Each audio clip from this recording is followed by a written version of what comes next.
We're gonna call you Combob now.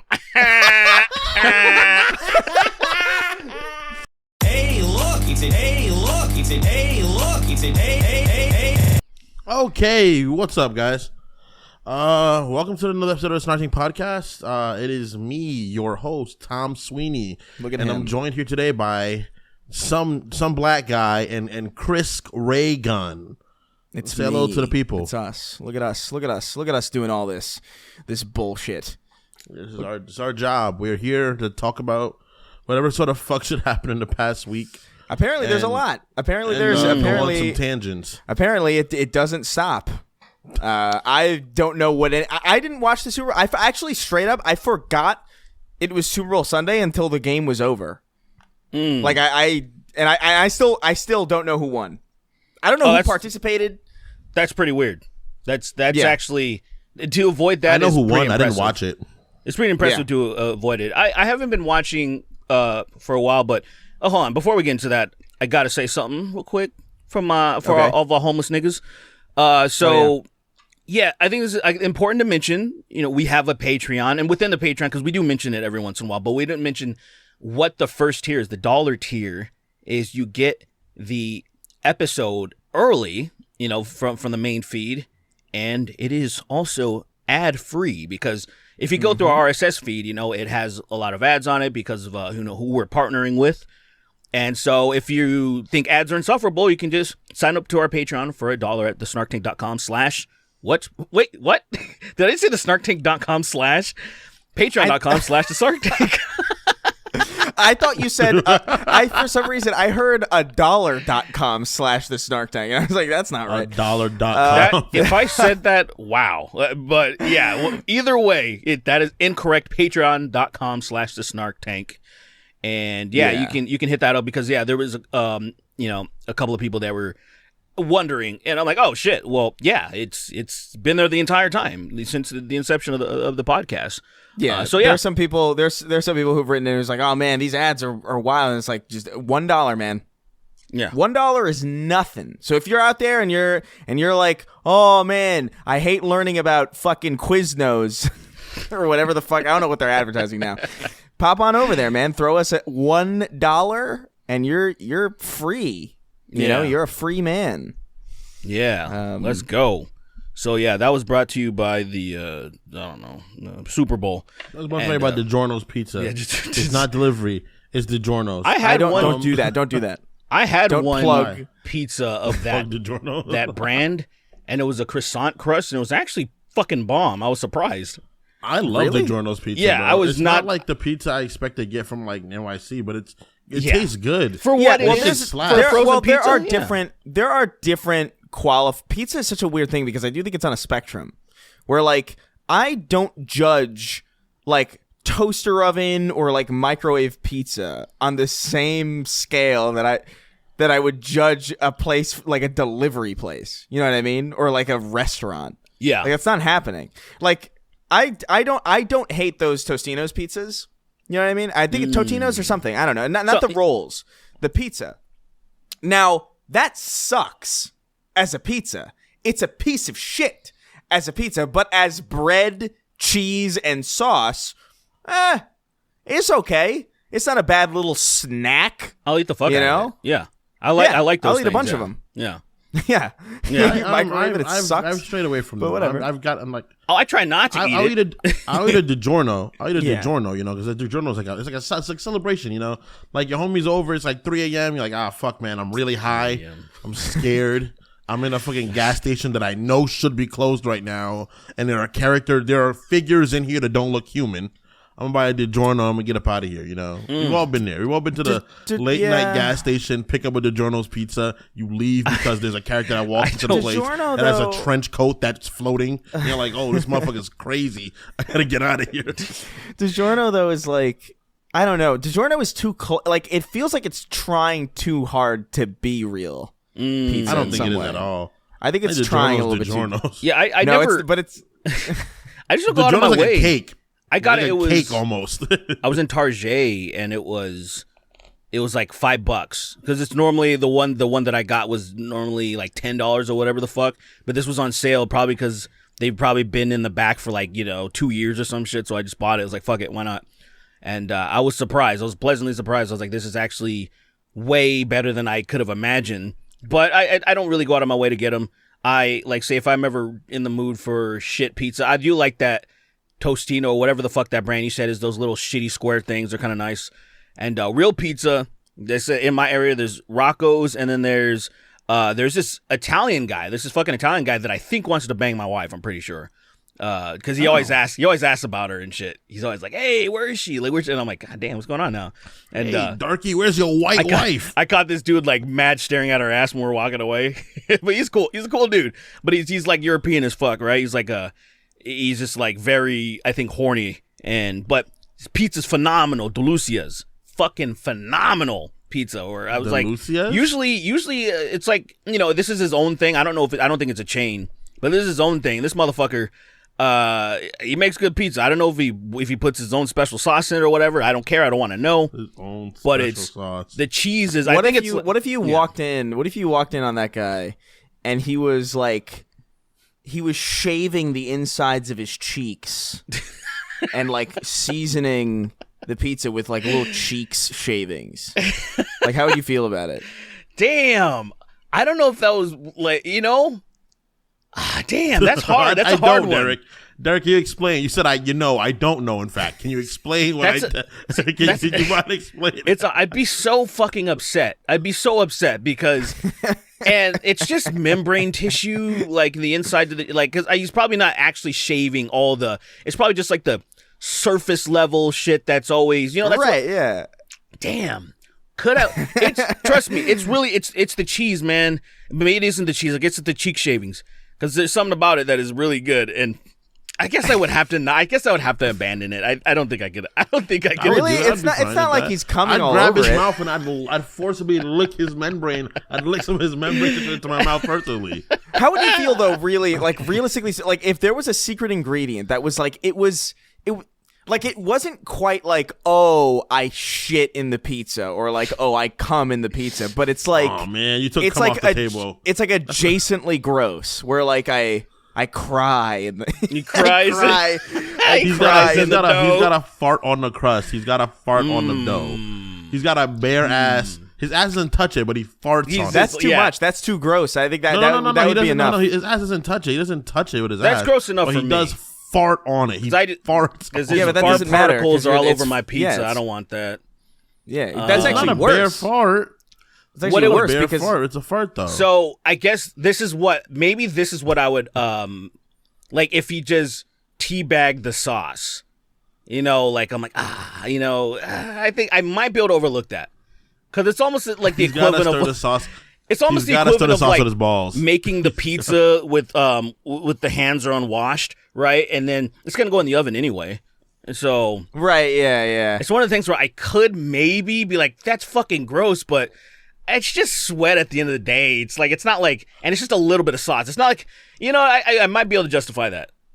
I might be. That's be pretty damn good. This pizza better be damn good. The pizza is. There's something about it's a phenomenal pizza. It's surprisingly good because usually I don't care for Italian like European. It's not even. It doesn't look like European pizza. So it's not like the ones that looks all fucking stupid when you see like an Italian pizza where like the mozzarella is all spotted and shit and the crust is burnt to fucking dust. And I'm like, I don't understand why this is good pizza. I see people like, oh, fuck yeah. And I'm like, this thing is crunchy as fuck. There isn't cheese all over the place. There's a stupid fucking leaf in like two of the places. I don't know. If you ever see like a lot of Italian pizzas look stupid. I'm sorry, Italians, if you're listening. Really? I think Italian pizza looks. I don't know, man. When it comes to me visually, I think the little bit of basil on the top. That's the thing that you always notice the basil. There's always a basil leaf on the top. That's just, I don't know. To me, I'm like, why is there a basil? It just leaf? looks. I like the basil. Basil's like good. I like it. It's but good. Why is it there? It just annoys me. I don't know. What the fuck is there? Why is there a piece of basil on this? That's what I'm always like. What the fuck? I feel like, what am I going to do with basil? this? What am I going to do with this basil leaf on my entire pizza? Like, I don't know. Eat it.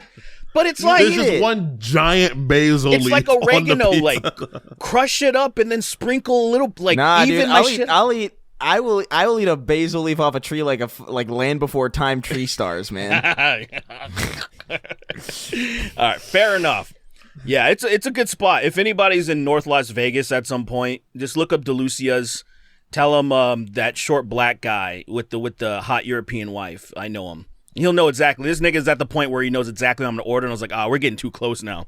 I call and he's like, you want the personal pizza shit? I'm like, with the this, and this extra cheese. And I'm like, yeah, man. I don't want you to. I don't like that. I don't like that at all. That you know. What you don't like creating a relationship with the person, bro? I do. Small business. I do, but I think it's the fact that we're at a certain point. Well, I think he's gonna ask if he can hang out with me and my wife, and then at some point, I go missing, and then they happen to somehow end up doing God knows what, while I'm being sold into, I don't know, white slavery or some shit. That's crazy. Yeah, I just got to be becoming a careful. black slave in this modern time, bro. I just gotta what a loser. What a loser. You're a slave. You're a slave in a modern world. You suck. Yeah, that's like being Amish, kind of. You suck. It's like being a woman in almost every other country. Damn, you're dumb. You're playing a bad build. Yeah, you're playing a bad run on humanity. I've been watching so much. You mentioned this pizza place, and I've been watching so much Kitchen Nightmares. Oh, I love that and show. Like a hotel. I authentically and part of it is because like there's obviously some fakeness to reality TV. Obviously, like 100. the cameraman is waiting in there, so like to film him walking in for the first time. There's no way that's real. Yep. But Kitchen Nightmares and those shows specifically are the most real because those are real business. Those are real fucking people. You can go to those places. Businesses. You can go to those places. You can check them out. Some of them, like a lot of them, are still open actually, which is kind of shocking. Like half of them, it's like a 50-50. Like some of them do wash out immediately or like last for a little bit and close. But a lot of them are still out, still fucking open. But it is fucking hysterical watching because I think I look at some of the dishes Gordon Ramsay eats at these restaurants, and I think to myself, he's always he's tearing them apart. He's like, it's fucking bland, looks like shit, tastes like ass, tastes like piss water, tastes like cummy socks, and I'm like, it can't all be that horrible. Yeah. Like every single dish that he gets, no matter, like I feel like on some level he must His palate try. is different. He has a different palate though. I guess. Here's the thing. He has a chef's palate. That he means pisses a lot, me off dude. though. I feel betrayed by him because I've watched so many seasons. I've watched with JoJo every season of Hell's Kitchen. We just finished the latest one, and we watched some Kitchen Nightmares. So we've gone to 2 of his restaurants. The first one, it was a steakhouse. It was all right. It was okay. I don't understand the obsession with truffles. I don't like, they're so expensive and it's so mid to me. I don't get it. But yeah, truffle fries, cool. Had some shits, had some Wagyu sliders. She had the salmon. It was cool. We went to Hell's Kitchen proper. That shit was fucking whack. And maybe it was one of those things. Super mid. It's I went to the one in Vegas in the big plaza. Yeah, in Vegas, I went to that one. It was so mid. It was aggravating. I was so pissed off that I got I was like lobster risotto. That's one of the most famous fucking appetizers. And that shit, I was like, where the fuck is the salt? And I've watched his show so much that I'm like, now to be fair, he wasn't there, right? He wasn't like overseeing who the head chefs were, but still, I'm like, you feel like they would always come out with some good shit, and like he always complains about things being under seasoned and stuff, and I got the blandest fucking bullshit. It was so bland. I was like, what the fuck is this? And then I got this roasted, pulled apart rib thing that I thought was gonna be phenomenal, but it just tasted like my mom's pot roast minus salt. And I'm like, how the fuck do you make ribs taste like pot roast? Like, it upset me so much. And there was this patty thing under it of potatoes.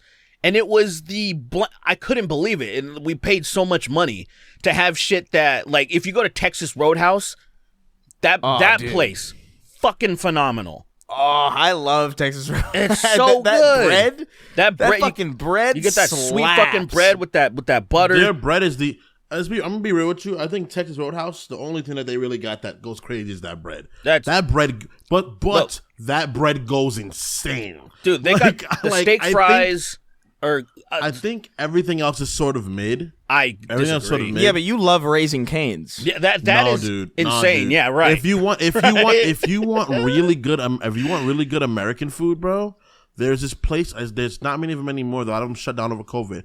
This place called Claim McDonald's. Jumpers. Oh. Claim Jumpers. I've never been there, but I've heard about it. Delicious. I've heard bro. it's like the whitest place ever, though. It's a white American place, but they sell good American food. It's a white American place. The only thing that I would hear about Claim Jumper is that American they give you food get big portions. I've never heard anybody say the food was good though. They always just say you get so much food. I'm like, I don't care. Their bread, I don't like ribs very much. I'm gonna be real with you. I'm not a big ribs person. Oh wow. Because I didn't grow up eating pork very often, so I'm not a huge rib person. Okay, wait, go ahead. Their ribs are delicious. Well, you can get beef ribs, but pork ribs are the standard. Too. Pork you get beef ribs as well, but beef ribs are more expensive. They're more expensive, and there's less fucking meat on them too. There's less. Yeah, I think beef ribs taste better, but I never had pork ribs so hard. a lot. I love pork ribs. Yeah, dude, much. I love pork ribs. Dude, man. that's my exception when I say like I'm not really a bones person. Like I don't really like eating like a lot of bones. Like that, the ribs is the exception for me. You gotta have ribs. You grab on the bone, motherfucker. Yeah.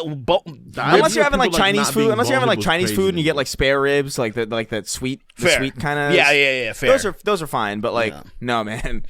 You gotta eat food on the bone in general. I think people that eat food on the bone are fucking. They're gonna pass away one day. They're gonna get evolved out. Wow, they're going to pass away one day. Unlike there's gonna be a mild contagion that's gonna take them all out. It's gonna be a very mild contagion. It's gonna be like, oh, you gotta be able to process eating bone. You're gonna be like, I can't do it, and they're gonna die. You're gonna all die. I do believe that I've trained my body to eat bones so effectively that I think I could swallow a whole human and digest it completely fine. That's okay. I've definitely eaten bones more times than I'm willing to admit, and I have eaten full like I will bite fucking chicken and what is it, pork, until I'll scrape that marrow out. Dude, I'll eat the shit out of a bone. Yeah, it's I definitely was sleep eating one day, and I bit like 3/5 of my cousin's body open. Can I say something about Claim Jumpers though before we move on to all the stuff all the that shit we're that we need to talk about? I don't know why they chose that name, because every single time I've ever passed a Claim Jumpers, I have never once in my life assumed that it was a restaurant. I don't know what I thought it was. Weird name. That was a Weird birthday place, name. like where you have like jumpers and shit. I thought it was like a fucking I don't even know, like an accounting firm. I don't know. It doesn't sound like a place where it's like, oh, I'm really hungry for Claim Jumpers. I thought it was like a I don't know why they give it that name too. Honestly, I haven't the slightest clue why it's named it's that. stupid. Like genuinely, no. My brain goes like, Yeah, anyway. dumb idiots. So Anyway, Taylor Swift won the Super Bowl, right? I guess. Taylor Swift won. Did they win? Taylor Swift won the Super Bowl. The best thing about the Super Bowl that happened this year, and we didn't catch it live, I caught a little bit of afterwards, was Nickelodeon had a broadcast. That's right. Yeah. Now, I was like, when I first saw it, I was like, put it, because I was thinking it wasn't going to be anything special. So I'm like, just put on the regular one. I just want to see the regular shit. I am so pissed off that I didn't watch it because it was phenomenal. It was, Patrick, the voice actors, it was Patrick and SpongeBob was there, and they were giving commentary over the actual games, and they were just fucking around. And some of the stuff, Dora popped up. Dora the Explorer popped up to explain the rules to people. Like, oh, here's the holding penalty, and they're like, "What's that, Dora?" And then she's like, "Say this," and I'm like, "What the fuck? This is crazy!" Like, it was super interactive. I would have way rather have watched it like that, but I didn't know it was going to be like that, so that was my fucking bad. I do think I probably would have been a lot more interested in sports if they had that. If like Nickelodeon or Cartoon Network had like a fucking broadcast of the Super Bowl with like weird commentary. That's so sick. Totally. Is it just me, or is the fact that Dora is still around really bothers me? Why? Because she's Mexican? I don't like because I'm racist. Yeah, because I hate Mexicans. Obviously. Over I hate time. Mexicans and Brazilians. Oh, Brazilians. Don't get me started on Brazilians, man. But go ahead. They come in your house, they put on that stupid funk music, they dance all over your couch, they fucking leave. It's pretty crazy. But those it just bothers me. Obrigado. I'm like, shut the fuck up. Get out of my house. Oh my god! It is the fact that like there are kids watching Dora, and I also watched Dora, the same show as them. Isn't that cool? Yeah, but really fucking annoys me. Why? It really are you fucking- gatekeeping? Is that what's happening? I just don't. Something about me feels so strange that the same. It's like Sesame Street. I guess it must be like what our parents was like when they saw Sesame Street. And they're like, "Oh shit, that shit's still on. Y'all still watching Sesame Street?" It's like it's been so long. Isn't that kind of And cool it's though? still Don't on. you have like yeah. a hey, that's dope. This shit's still going. Like we can bond over the same shit instead of being like parents. Your shit's gay. You know what I mean? I don't know, man. It just makes me feel so. It makes me feel older than I want to feel because that show's still on. I mean, the reason why we go through it feeling so old is because of the fact that we live in a world where we can constantly look back on exactly the kind of shit we watched. And that definitely just has a huge. That's when we were 18, we felt old, and it's just like God, because we could just go on the internet and Google some shit we watched like 4 times when we were little, and we felt old because of it. Yeah. But it's just bothering me the fact I'm like, oh my God, man, my niece hasn't even watched Dora. My niece aged out of Dora already. She already finished watching it. And I'm like, shit, she's 7. Yeah, dude. I don't know. I think that's kind of cool. I think it's cool to have that. Like, I much prefer that, especially when it comes to kids media. I much prefer that to like, I don't know, like an adult show or like a show that like really shouldn't be going on. Like the idea that there's like 75 seasons of The Walking Dead already is crazy. You know, like that's insane. That's fucking crazy. Wait, you know what's fucking crazy? That show's gone, isn't it? The series just got worth watching again, I think. Am I? thought it ended. They're finally figuring out what the virus is. Wait, they're finally understanding it. Wait, but And I I'm thought they like, ended dude, it. Wait, did they not end it? The main series ended. Wait, there's another Well, series. There's Right. a universe now. There's a universe. It's a universe. No. Are you? Wait, no. Swear to God. It's been for a while. You broke him. You fucking broke him. Don't Go you on. remember Fear the Walking Dead? Oh, the Mexican one. Right. There was like, yeah. The Mexican one. Yeah, No, it was not. It was not Walking Dead de Mexicano. It's called Fear the Walking Dead. Dios, what is it? Wait, what was The it called? fucking Mexican. That makes me so upset. Day of the Walking Dead. What was it called? Could you imagine that Mexicans were Dia de los immune to Dia de los it? Could you imagine Mexicans are just immune to it? Like that is That would be very Mexicans confusing. And they're about to kill him. They're like, nah, we can't kill him. And like 3 weeks go by and he's still fine. Here's the thing. It's not just Like, Mexicans. what happened? It's Mexican-American cholos. They're the only ones immune to the virus for some And they're like, what fucking happens? reason. Like, oh, Mexicans already dead. But like, So, why excuse me? are they? Excuse me, what'd you say? Like, yeah, Mexicans are born dead. They can't become zombies. They're born dead. crazy. What the fuck are you talking about? It's like, yeah, you didn't know, you didn't have this information. They're like, No, you didn't fucking know. Is that why they can Mexicans see are- ghosts all the time? Holy You shit! didn't know that Mexicans Oh my were god, that born actually dead? makes sense. Because why is it that all of my fucking Mexican friends, and I mean 100% of them, are haunted? Like they're all haunted. None of my black friends are haunted. None of my white friends are haunted. These are my haunted Mexican friends. I swear to God, every once in a while, and I might have said this on the podcast years that ago. story you tell me is, look. It's Yeah. too late at night for you to tell me that fucking story that's gonna bother me throughout the night. I gotta tell the new listeners. Derek, I don't want to hear that story again. I'm gonna put my headphones down. Okay, I go just ahead. don't Go wanna ahead. hear it Go again. ahead and I'm go sick of ahead, hearing you that fucking story. baby. Go ahead. No, it's 3. because my imagination's too powerful, and then stupid shit's gonna bother me all It's night. only gonna bother Lily though. He's not gonna. The ghost ain't gonna fuck with you. Who cares? Like you're fine. But everything you're saying makes sense though. Like they're already dead because they can see the ghost. They're in limbo or something's going on with them. But yeah, Mexicans exist in limbo Because it's You like- imagine every Mexican soul comes from limbo. I think they do though. Because why is it that? Why is it nobody else is like go talk? I'm sure Lily's family are haunted, right? Yeah. Right. Right. I mean, like I bet they're haunted. I bet they Right. are. I mean, have you Right. asked them? Have you asked them? No, I don't think they're, they're the luckiest ask them- Mexicans ever. Next time, no. Next time, go ask them because you probably just never thought about asking them. They're gonna be like, "Oh yeah, of course, yeah, of course." Yeah. I mean, what do you mean? some shadow comes in the middle of the living room and picks up the couch and slams on the floor. And that never happened. In the 7 years me living together and being there all the time, that's never happened. Yeah. And they're Even as haunted soon as in I asked about the ways. ghost. They're haunted in ways too that don't make sense. For Mexican, like you could go to Mexico and then go into like some house that's 5 years old and there will be a Victorian child, transparent, floating through the hallway. More confused than they are. Why am I here? Oh, Dios mío. El Ghosto. How do you say ghost in Spanish? I don't know. El Ghosto. I don't know. No, I know Calivera's skull. That's all I know. I have no idea. Scooby-Doo's. El Scooby-Doo's. El Scooby-Doo's. That's Scooby-Doo's. Mysterio, way. Mysterio Machina. I think it's like. Are you calling it a mysterious machine? Are you serious? I think it might be Fatisma. It's Fatisma. No, it's not. Is it not Machina? It's Fatisma. It literally is. What is it? Fatisma. For ghost. Yeah, because of Okay, Fatisma. Because of phantom. Yeah. Not Phantasma? It's Fatisma.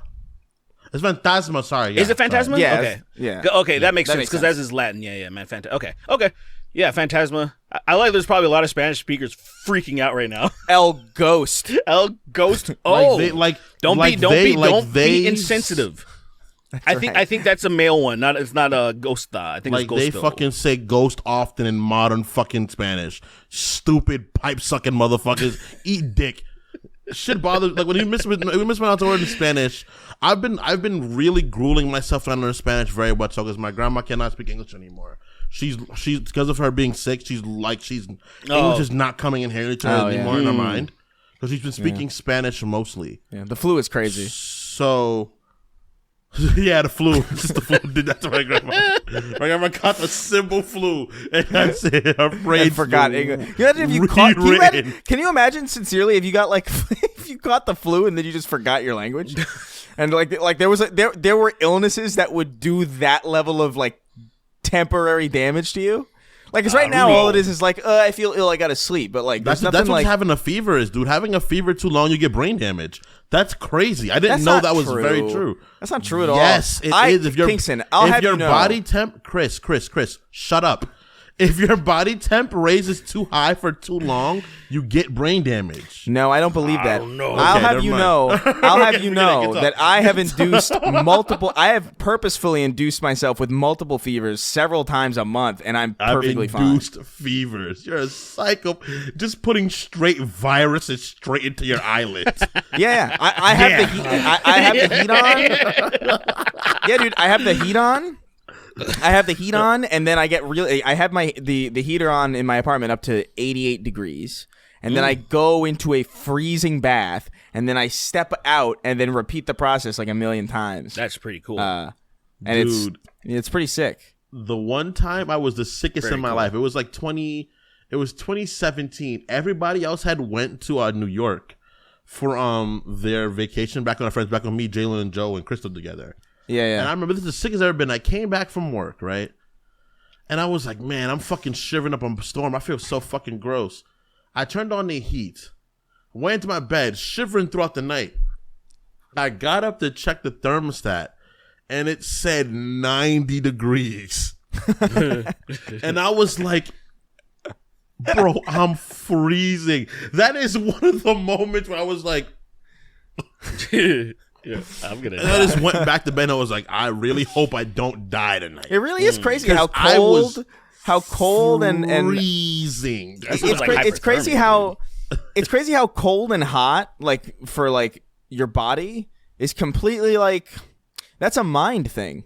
You know, it has nothing to do. It has nothing to do with the surrounding area. If you just believe you're cold, then you will be cold.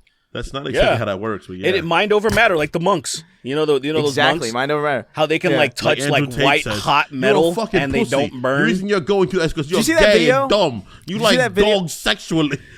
Did you see that video of the guy? I can't remember where this fucking video is from. I think it's like an Asian country. Like I don't know, somewhere over there. Swimming in like a crocodile infested lake, and he's like, I'm a shaman I have mystical powers. They won't hurt me. And then he dives into the fucking pond, and then he just doesn't come up. It's the most ridiculous fucking video I've ever seen. It's like, Chris, you what are the so. fuck did you just say? This is real. It's a real video I saw like the other day. Say to me, what did you just fucking say to me right now, Chris? I told you a real story. He just dives in a pond and then he just disappears. That sounds he just goes missing. Completely authentic, actually.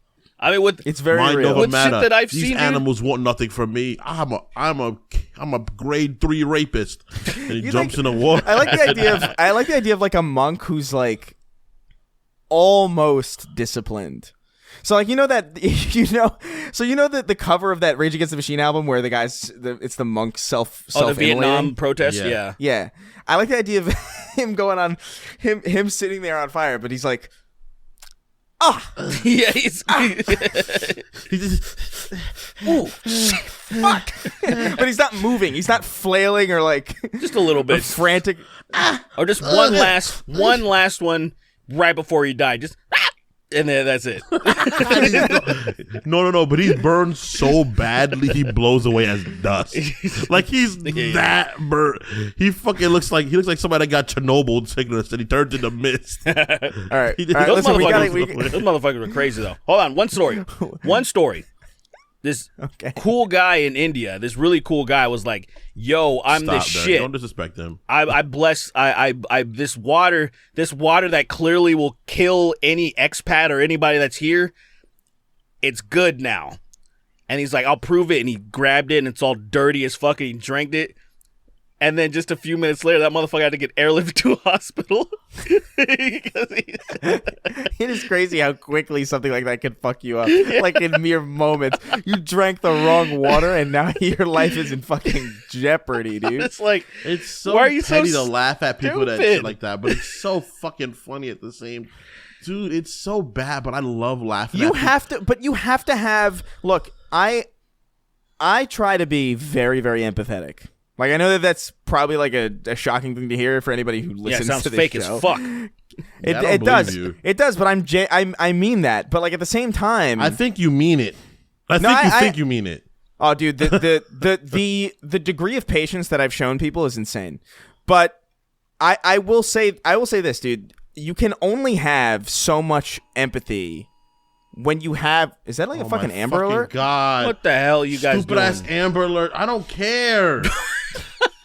It is. It's an Amber Alert. Fuck, dude. What the hell? I don't care. Child abduction emergency. All right. God damn. We're in the middle of a show. Could you imagine every child in a fucking 85-mile radius got abducted at once? They all just got yanked away. All the if 85 children got abducted at once. Every child in an 85-mile radius. Right, but listen, if that was true, like let's say 85 kids got abducted at once, would that be 85 separate Amber Alerts, or would there be one Amber Alert being like, "Hey, listen"? There'd be separate ones. Well, that'd be really fucking annoying. So if it was at once, then it would probably be one alert because it's like, hey guys, there's 85 kids are missing right now. It just happened. Someone's stealing kids. Some dude that's just good. You ever see like Gone in 60 Seconds? Like you ever see like how fast we're stealing cars? See, this motherfucker's like just snatching kid. Like, all right, you got 60 seconds to go get that kid, and like. And then by the way, I do like every minute he fucking speed rushes to the kid, grabs him, dips, bro. I do like. Can I say something? I do like the fact that we were just talking about how we need to have empathy, and then immediately we're like, oh, that's what was so funny to me. He's like, I don't care. I don't. But dude, like Derek, you saw the fucking thing that was going around. I think we might have even talked about this on the show. I'm not even sure. But maybe the last episode, that picture of the guy who died in the cave because he was like, oh yeah, fuck that guy. Crawling in it. Like I can't. I'm sorry. What happened? Like I can't feel bad that you got stuck in that kind of position as a fucking spelunker. Yeah, I can't. Stupid I'm not gonna pussy. Feel, yeah, right? I'm not gonna be like, oh, a kid going to math class and getting shot in the head is equivalently sad to like some fucking spelunker dying in a cave that he knew damn well he wouldn't have fucking fit in. Like these are not equivalent Chris, you levels. sound cold. No, I'm sorry. So was he. No, it's just like the guy that dared to go with the crocodiles and shit or whatever. Yeah, like, I don't give a fuck about those people. Like they chose death. Yeah, like if a crocodile is airlifted from the Taliban into the middle of a fucking classroom of third graders, I'll feel bad. I will absolutely feel bad for those kids who had no idea that a fucking alligator was going to be airdropped in the middle of their classroom and died as a result of it. I'll feel bad, but they had no shot of predicting that. But like, dude, what are you doing? At a certain point, I actually think like it makes them a bad person. I do think it makes you a bad person to die in certain circumstances. If you're spelunking in a fucking narrow ass cave and you've got like a wife and a baby, fuck you. You're a fucking idiot. That's actually a good. I wonder how narrow the fucking cave will get. I wonder if there will be an opening somewhere. Oh, there isn't? That's a good point. No, Nice. I actually do agree with that point about the selfishness of it. I disagree. The selfishness of it actually is kind of like, you're a fucking idiot, you're an asshole. Yeah. Like I would never do something so fucking irresponsible that, like, it's like when people are rock climbing without harnesses and shit like that, like stupid shit like that, where, you know, one slip, you're fucking dead. And they're just like, I don't care. It's all about me. That is an extremely selfish thing. That is true. Yeah, I don't care how this affects anybody around me. I don't care about my wife and my fucking infant baby. My like stupid baby. That's what that guy did. Yeah, I didn't want that baby. I went diving in this narrow hole to escape my baby. It's like, fuck you. Get the hell out of here. Good. I'm glad you died in that hole, and I'm glad they sealed it up. Just imagine, dude, that guy in the angle that he was on, in the angle that he was in, he was just pissing and shitting on himself too. I guess He really was. Wait, what? Because like He was upside down. He was upside down. He died with the blood rushing to his head, pissing all over his body, shitting all up his body because you guys are fucking horrible, dude. Well, he's a fucking retard. God. Like, I'm sorry. If you see the picture, you're like, fuck you, dude. Like, there's some things that just don't need to be done. Like, it's just stupid. It's for the cheap thrill of it. It's for the cheap thrill of it, and that's what really bothers me, because it's no different than somebody who goes out drinking and driving and fucking collapses off a fucking bridge. You know, like, it's just like, I can't. There's only so much. You know? Yeah, I can't. No, nobody. The only people you'd expect to feel bad about that is the people that he knew, like the family. They're gonna feel bad, obviously. Of course, yeah. Other than that, you can't expect anybody else to feel bad. It's like, I'm sorry. Even that though, to be honestly, like if Kingston, if you died in that position, I would feel so much less bad than if you simply died of any normal. I'd be like, what a fucking idiot. We'd have an episode of the podcast dedicated to how stupid you were for doing this dumb shit for no fucking reason. Look. And then I'd bury you like that too, in that position. I'd bury you without a coffin. It's a bit funny, people dying, like wasting their lives. It's a bit funny. Granted, it's funny. You shouldn't laugh at it, but it's there was this one thing when me and Gabby watched it. We watched this guy climb up a building, and then he fell off the building. Yeah, well. And me and Gabby laughed for a little bit, then we got sad. Why? And then we just laughed even harder afterwards. And I was just like, I feel bad for him, but also, why would you waste your life like that? Like, why waste it? Like, life is so precious, technically. Why would you throw it away like that? Like, Yeah, I understand. Like, I've been bored, right? I've been very bored. I've done dumb shit when I was bored, right? But I don't do dumb shit that's gonna cost me my life. Yeah, it's people that can't appreciate fucking like video games and stuff, man. Like, it's just really, this game's kind of boring. I want to go scale a building. It's like you fucking jackass. Have fun. Yeah, dude. It's like I gotta go die upside down in a cave real quick. I don't want to. I don't want to play God of War like a fucking asshole. Yeah, you would have just sitting there like a fucking loser. Fucking what? You're playing Smash Bros. Man, I want to fall I'd on rather my death. shit and piss on myself, fucking until I know some people. I know some people are gonna be like, "Look, he was diving, he was going cave exploring, and he made a wrong turn. Innocent mistake." I disagree because hey, genius! Guess what's in the rest of the cave? More cave. You're not going to find anything new in the fucking cave. Okay? You know, you're going to find rock, wet rock, and maybe a dead thing. Maybe a dead upside down idiot. I'm sorry. It annoys me so much. Dead upside down idiot. I mean, big facts, big facts, so big fucking facts, dude. I'm sorry. I'm sorry if you're family members with this guy. He said a dead. Hey, man. He said a dead upside down idiot. We've all heard of the Darwin Awards. We've all heard of the Darwin Awards. We've all heard of that shit. That's just it's just examples. It's just that shit. So, like, anyway. I'm sorry if I did anything like that. I would not want anybody to feel bad for me at all. For a second. I would be looking on from the kill cam being like, wow, I'm stupid. I really didn't think it would have ended up like that. Like, I would want somebody to how'd that happen? just blow my body up. I don't want anybody to, like, know how I got stuck dead. Like, throw some grenades in there and just pulverize me. They find me in a cave laced with piss and shit, man. Just fucking burn me. Just fucking burn me. Dude, if you're upside down for a long enough time, do you just shit out your mouth?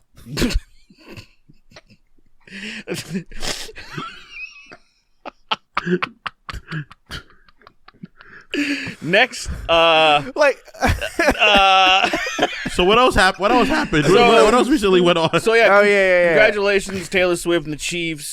People were big mad, because we mentioned this one time before that they said George Soros is working with Taylor Swift because he owns a part of her music, even though she's pissed about that, and that's why she re-recorded her music so she can own her own music.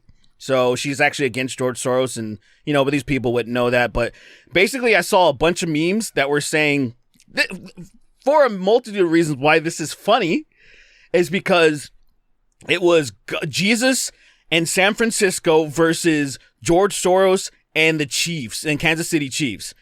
And what's so funny about that is pretty much anybody who is like, oh, I'm all Jesus and I love Jesus, they've always hated San Francisco because it's gay haven.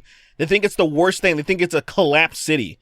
Like, you'll hear Joe Rogan and all these people talk about San Francisco and how it's the worst fucking place ever. There's shit all over the streets and all this stuff. But then now all of a sudden they're like, this guy, Purdy, the quarterback, is like, oh, I love God. And even though he's playing for a gay city, and they're like, oh, it's God versus Soros. And God got his ass fucking whooped. God got fucking whooped hard. So basically George Soros is way more powerful than God.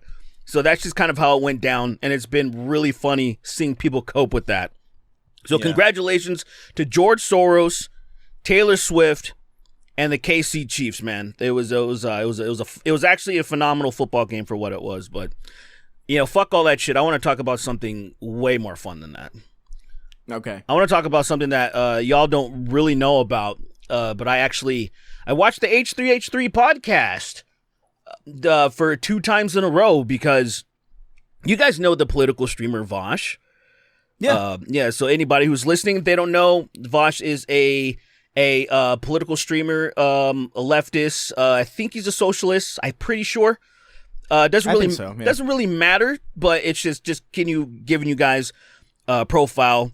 He started off being a member of Destiny, the other leftist streamer, being a part of his community, being in his Discords, contributing to his show until he broke off and did his own thing. Mm-hmm.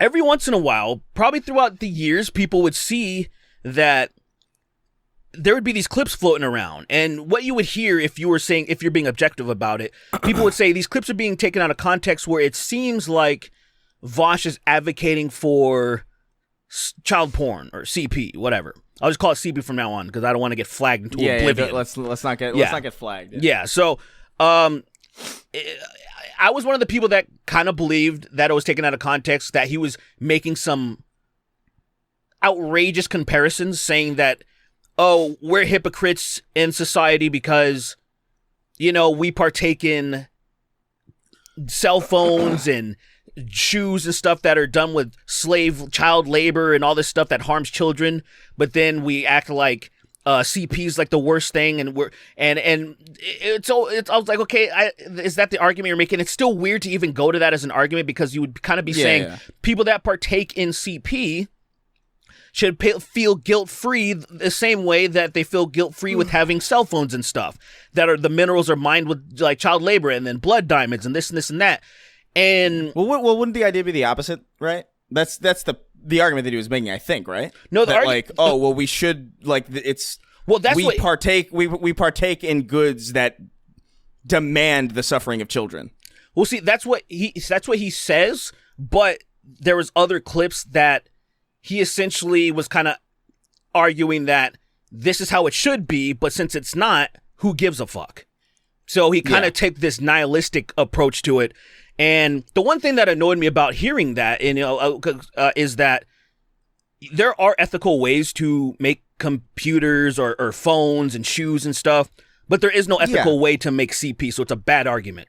That's true, yeah. Yeah, it's just a bad argument because of that. Like the kid is always abused in CP no matter what, and people can just build this shit, but then other humans are awful and use kids. So anyway, so those are a lot of the things floating around. These have been floating around for years. And he's also just made so many arguments that are kind of like always adjacent to CP and Lolly and all this stuff. And people are always kind of like, what the fuck's going on with this guy? But normally the people that were criticizing him were on 4chan and people that were far right. So then it just got classified as a far right conspiracy to take this dude down. So nobody really took it seriously. Well, it also confused me too, because I feel like I've seen... Because I pop into his stream sometimes just because I'm curious. Yeah. And what he's talking about. And he's a pretty good debater sometimes. Yeah, so I was definitely. like, all right, I'll see what he's talking about or whatever. And I think I've seen him talk about... I think I've seen him like make fun of Lolly and like people who like consume, which is extra confusing. Yeah, and that's the thing. He's even said, there's actually a clip that is floating around now, and it's completely within context, where he's debating or having a discussion with an actual guy that likes CP or something. This guy's like actual confirmed, and he was challenging Vaush. And Vaush was saying that anyone who has Lolly or enjoys Lolly should be examined to what their MO is, because of course, let's not be obtuse that there is a connection to if you like cartoon drawings of little of children, why would that not be adjacent to you being attracted to kids in real life, to a kin? Yeah, it's weird. And it's just like, because some people like to say as an argument to push back is that it's not real, so it's not a big deal. But I say to that, as somebody who grew up, of course it is. And as somebody who grew up, someone who grew up, like, say, playing a lot of video games, I liked Chun-Li, Cammy, Rainbow Mika. I liked Mai from King of Fighters. You know what I'm saying? I liked fucking... So I liked the grown-ass... I didn't like any small depictions or anything like that. That didn't do shit for me. So it's still weird no matter what, if it's drawn or not. And so now I want to... You were kind of caught up to the backstory. There's a lot of argument. People use a lot of arguments, weird arguments for that shit, right? Like, because we've all heard the whole thing, like, oh, some women are just built small. And all this like shit, right? Well, that is true too. Like I do feel it's true, right? Move on. It's true, right? But that's still fucking weird. It's an liking outlier. That stuff is still strange. Not liking smaller built women and smaller physique women. Obviously, that's each his own preference. But even the nature to defend that stuff adamantly is strange. It is fucking weird, dude. It is, and there's a lot of people that don't find it weird, or they would like to, they know societally it's weird, and they would like people to be more accepting of it. And a lot of those people would hang out, I guess, with Vaush and stuff, apparently. So what happened recently is, and I guess for context, I should also say, Vaush has made a lot of jokes about, like, horse stuff, type of bestiality type stuff, and it's for a reason. So just a few days ago, he was streaming, he accidentally showed a folder that's called To Be Sorted. It's where he saves stuff, right? And his to be sorted folder also had taxes and stuff, like, which who knows what the fuck's in that tax folder. It's probably wild shit. But he accidentally exposed that he saved lolly porn, and also, like, it's, say some of them had these little girls servicing horses, essentially. Like, that's some of the stuff. Like, so he's wild. Into horses. I did see that clip of, like, it was so grainy, I couldn't tell see what I was seeing. Yeah, I did see it, and I thought, like, oh, that's funny. Because, like, first of all, I don't know. Look, I don't know why this needs to be said. Yeah. But don't keep porn on your work computer. It's insane. I know for a fact that Vaush must make money. Like, he's probably very well off. You can afford a laptop, you know? It is very for somebody. It is strange for somebody who is, you know, obviously intelligent, like is a good debater, has a lot of knowledge about a lot of stuff. It's weird how, but it reminds me of my brother. My brother is a neurologist, statistician, very smart person, insanely smart, but at the same time, got lost on the way to Disneyland, where all you had to do was just go on literally one street. He somehow, hey, make a right on Harbor, go south until you see it. And he somehow didn't see it. He got lost. Like, and it's just one of those things where I'm like, how? But anyway, so that shit got exposed. People that are very savvy, people that are probably on the spectrum, were able to find what the pictures were and found the actual, like, they got to see exactly what it was. And a lot of it's disgusting, like perverse stuff of obvious lolly, like no mistaking it. There's, I guess, an artist that specializes in making lolly, and two of the images were from that artist. And so Vaush, in his defense, was saying, well, some of the pictures that when I learned they were from that artist, now in retrospect, I realized they do look young, which is like, okay, guilty. And then also there was another one where he said, I thought this girl was like Princess, like Midna, where there's a version of Princess Midna that, like, she's small and not the full it's from Twilight Princess, I think, or it's from one of the Zelda games. Oh, I have no idea. I didn't know either. I've heard the name, and I made Twilight Princess. I made a mistake. I made a mistake because I made a couple of videos on this on my. I have this commentary channel that I just talk shit on a little bit, and I made a mistake because there is a sex worker. She wasn't a sex worker when I first met her, but her name is Princess Midna Ash or Ash Midna, something like that. And I kept saying Ash when I was talking about it. Princess Midna has no Ash in her name, so I kept confusing the two. Some chick that, like, I knew from a long time ago. And I was like, oops. Yeah. I was like, oops. Yeah. But it's not, that's neither here nor there. I just wanted to point that out if anybody saw those videos. So, anywho, she has, like, this very small version of her and stuff. And then he also says he says there is, like, you know how goblins are, like, short and stocky, and he thought maybe the girl was, like, drawn like a goblin, which to me is just suspicious enough to where, like, those small body parts like that, like they're fucking 10 years old or younger or something like that, is already weird enough for me. Even if they have an old, mature face, just the body is just not, I'm sorry, that's just not what I'm into. Like, I like long legs, big thighs, big boobs. Like, I like, I like those type of proportions. And it just happens to all be lolly, so I'm just not buying his excuse. So everybody has seen all these clips, and now these clips are much more suspicious when you see that he has this stuff saved on his computer. And this is just the tip of the iceberg, because we don't know what's in all those other fucking files. You know what I'm saying? Yeah. Like, there could be a lot of stuff in there we don't know. It's pure speculation, but Occam's razor would suggest that's clearly not the only fucking porn he has. That's to be sorted. So that's the shit that just hasn't been sorted yet. And so he's been trying to explain this stuff away by saying, these are the same attacks, the same shit. It's not the same thing. There's new evidence that's been entered into the chat by him exposing what he saves on his computer. And so now people are looking at all of his clips, all those things, in a different light. And now it's, like, kind of weird seeing a lot of people running defense for him, like a lot of his fan base that are just saying this is just a smear attack job by, I guess I missed the most important thing, that when I said the H3 podcast, I watched the H3 podcast, they went through all of this stuff on Friday And then say on the 12th, on the Monday, they responded to all of the stuff that was said in Vaush's defenses and came with way more receipts and, in my opinion, irrefutable evidence that this guy is, well, he's admitted that he wants to be a horse and he likes, he likes that shit.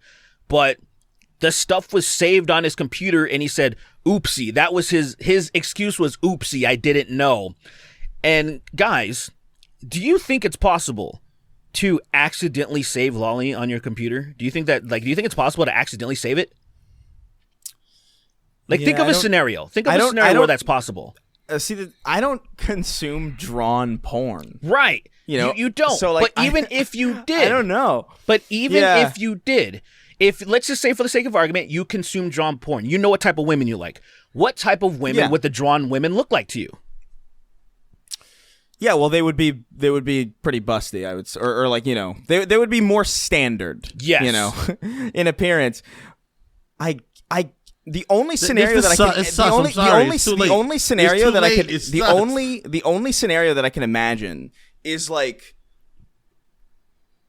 a compilation image where there's like many women. You know what I mean? And one of them is small, and that's the only thing that could ever cross my mind as possible.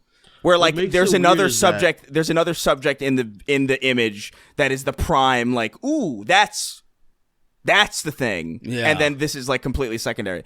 But I don't consume drawn porn, so I have no fucking idea. Neither do I. Yeah. With very petite, with very small figures too. And right. Like, bro, this looks. They're not like. Well, in the ones that because I didn't look at the ones that he saved. I have no idea what his specific images look like. I'll just put it this way. There's no mistaking that they're children. Like they're ones. They're like, preteen. Like there's no mistaking it. And I think it's a terrible defense, in my opinion. Especially if you look at the images, there is no mistaking it. And there's a lot of people that are running defense for him that have not seen the images. They don't care to see it. They just want to defend him at all cost. He himself did not watch H Street's first stream before he responded.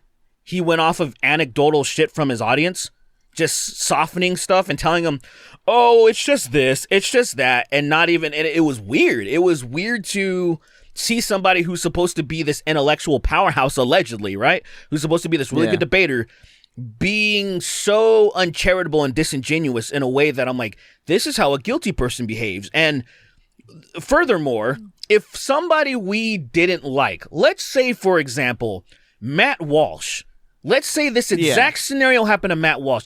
Do you think any of those fucking people would be running defense at all? Like, let's be real. No way. That's what's annoying, is that they're just being, it's just this parasocial shit.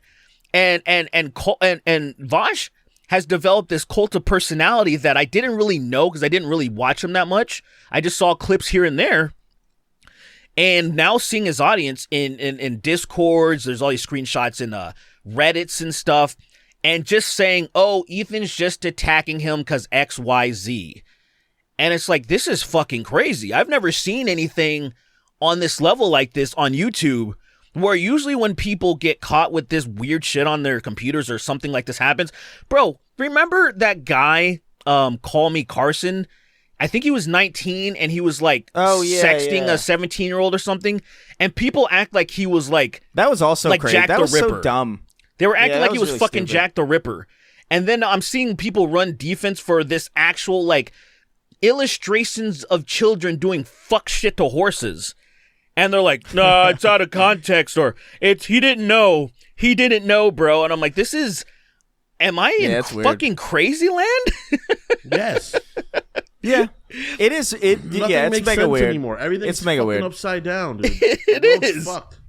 It's been fun, though. I will say, as bizarre and fucked up as the situation is, I love social studies. I love studying people. And seeing this happening is such a learnable, like a teachable moment of like, hey guys, look at how essentially cults work. Look at how parasocial relationships work. Look at how Kanye, for example, drops an album. Look at how he performs live, and people were screaming, yeah, and I'm like, they just forgot about all the shit he did. All of that fucking crazy anti-Semitic loving Hitler shit, and his ride or die ones don't give a fuck. Time out. We're talking about Kanye for a second, right? Yes. Let's chill. I'm kidding. I'm I kidding.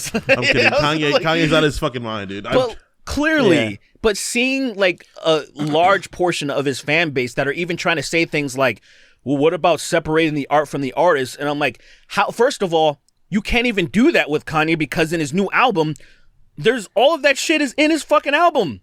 The shit that he was saying is in the fucking bars. Like, how are you going to separate it? I couldn't even listen to it, man. Dude, it's ass first and foremost. And I can't even listen to Kanye West anymore. I feel you. Like, actually, I can't even like turn his music on. And like, and I think it's like that's one thing. Like, he's kind of it's not a Kanye West was like a hero to me. Mm-hmm. Like, genuinely, Graduation, Good Night, and Good Morning are songs that got me through high school, got me through some of the toughest moments of my life. Like, definitely after Graduation and Fantasy was album I thought was a fucking marvel, like a masterpiece of an album. But like, that album didn't mean a lot to me like Graduation. Graduation meant a lot to me as like an album. Like, sure. It was the first one I ever bought physically. It was Listening to Roses is a song that I think of a lot like my grandmother's situation, like my sadder moments in my life. Like, Kanye is the reason why me and Lily are together. Like, Kanye West is a seriously important artist in my life. And okay, the fact hold on. that I can't turn on his music is insane. Hold on. What? Kanye is the reason you and Lily are together? Mm-hmm. That was our first conversation about Kanye West, the music shit about Kanye's. I don't know if that counts. Because you work together, right? You work together, right? Well, yes, but my first interaction with her, as someone I was trying to court her, was about Kanye West. But you were trying to court her, so you would have found a Kanye conversational topic anyway. Well, you think Kanye's got a big dick? And she was like, yeah. And I was like, me too. And that's how it started. Right, I wouldn't be giving Kanye all the credit. I would give Kanye. Well, obviously, the first conversation we had really was about Kanye West. Yeah, but like, why were you able to have that conversation? Stop trying to take it away from him, man. That's just trying to. You're just trying to usurp the situation. I'm trying to get my proper credit. Is what I'm trying to. Wait, you did it? Why? How is it your credit? Oh, because I let you live with us. And are you kidding? I guess. Like, thanks. I guess. I'm more responsible than Kanye is for sure. Like, I'm almost objectively. Chris, you know what I mean? Yes, you're just trying to. You're just being selfish. Of you course. want the W. Yeah, I want. Well, you know what it is? It's like when people say, like, oh, it's like when somebody gets out of a really dire surgery and they're like, oh, thank God. Thank you, Jesus. And it's like, nah, thank me, nigga. I saved you. Doctor, dude. Doctor I'm just kills fucking you around. now. He's Pray for me. Don't even pray for me. Thank me. Pray to me every morning. Hey, yo, I would be pissed about that for real. I would be like, hey, yo, I fuck really. you. Oh, if I was a doctor, yeah, I'd be hours mad, of hard work, and you're like, oh, thanks, God. I'm like, hey, yo, God brought you here. It's like, no, my dad brought me here. Ain't nobody. My dad brought me here. It's so weird that nobody considers the fact that God put them. Like, God is the person trying to kill you in that instance. And, 100%. And the doctor is trying to... And God's mad. He's like, what the fuck, doctor? The doctor is wrestling you out of the grasp of God. That's not... Like, it's not thank God. It's like, oh my God. I tried to kill this dude. What the fuck's your problem, bro? Turns out George Soros, more powerful than God. Doctors more powerful than God. A lot of the times. Not all the time. Not often. God always wins in the end. God always wins in the end. It's a 50-50 matchup, bro. It's a 50-50. You gotta block you gotta guess. You gotta guess the heavier to the high overhead or low. You gotta guess it. Because if you guess wrong, check the aerial God's attack, gonna get you, bro. Low attack. That's fucking stupid. Nah, this motherfucking low. He got me with the fucking low. Damn, God won. God won this one. Oh, man. Yeah, so Vaush likes weird shit, essentially. Yeah, it's very. Dude, it is very strange. It is unfortunate. Like I've been on his stream a couple times, and he's been very, very charitable to me. I like Vaush as a guy, but like I don't know, man. It's weird thing. It's objectively strange, and it confuses me because what really confuses me is like because he makes arguments. I don't know. I don't get brother. it. Something's weird. It's projection, man. How many times have you seen this? Whenever we've talked about this on the show before, the Republican politician that's like, I hate gays, and then they catch him doing some gay shit. Like maybe, yeah. This happens yeah. It's happened so much strange. that I've always been like, you know how there's these pedo hunters or whatever on YouTube or whatever. Whenever I see these people going hard in the paint, I'm always like, I want to see what's on this dude's hard drive. You know what's really sad about that though? Yeah. Honestly, and I don't like that I think this. But if someone is like really, like if they're really passionate about child education, I'm weirded out by it. Oh, you think and so I know too? that I know that I shouldn't be, because like that's obviously like a really necessary job to exist. But at the same time, I have to, like, there's part of me that's like, why do you want to be around kids this bad? I mean, I don't know.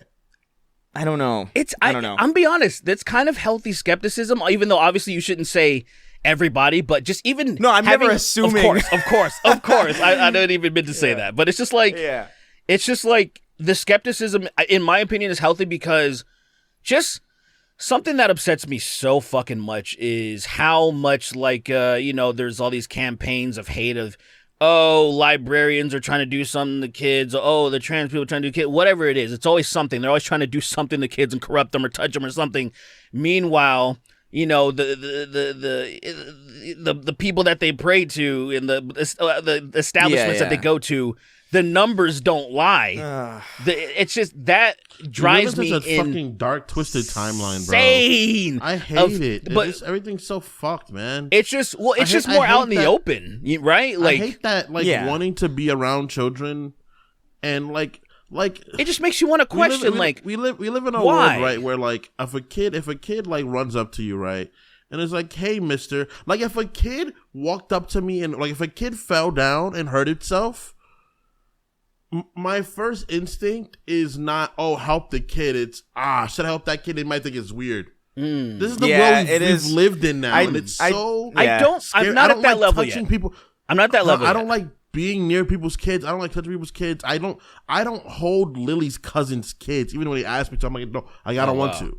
I'm not at that level yet. I'm not. Because the thing is that once you get accused of those fucking things, no matter how innocent you are, your life is ruined. You're right, but like, what? And that shit, why and would that anybody? Shit that, like, no, and that shit. That, like, my greatest fear, my greatest fear is being innocent. And being accused of something. But it doesn't matter. Right? Yeah, like that's people that are locked up right now. As a young kid, first of all, I was little.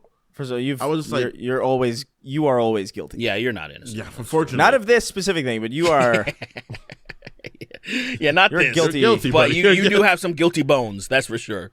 I don't though. That's the thing. That's why I try so hard to not be guilty. I got home at 2 a.m. one time when we were living all together, and I caught Kingston dipping a rat in and out of a garbage disposal.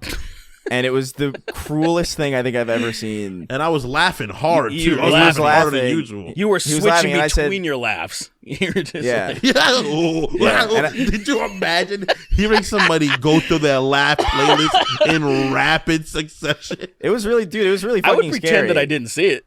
That's what There I was one moment where I was laughing and it sounded like a car honking. It was insane. I had to address it. Because it was 2 a.m. I was home with 4 gorgeous models. And they gorgeous male models. 4 male beautiful male models. Yeah. Hung like horses. They were very hung, yeah.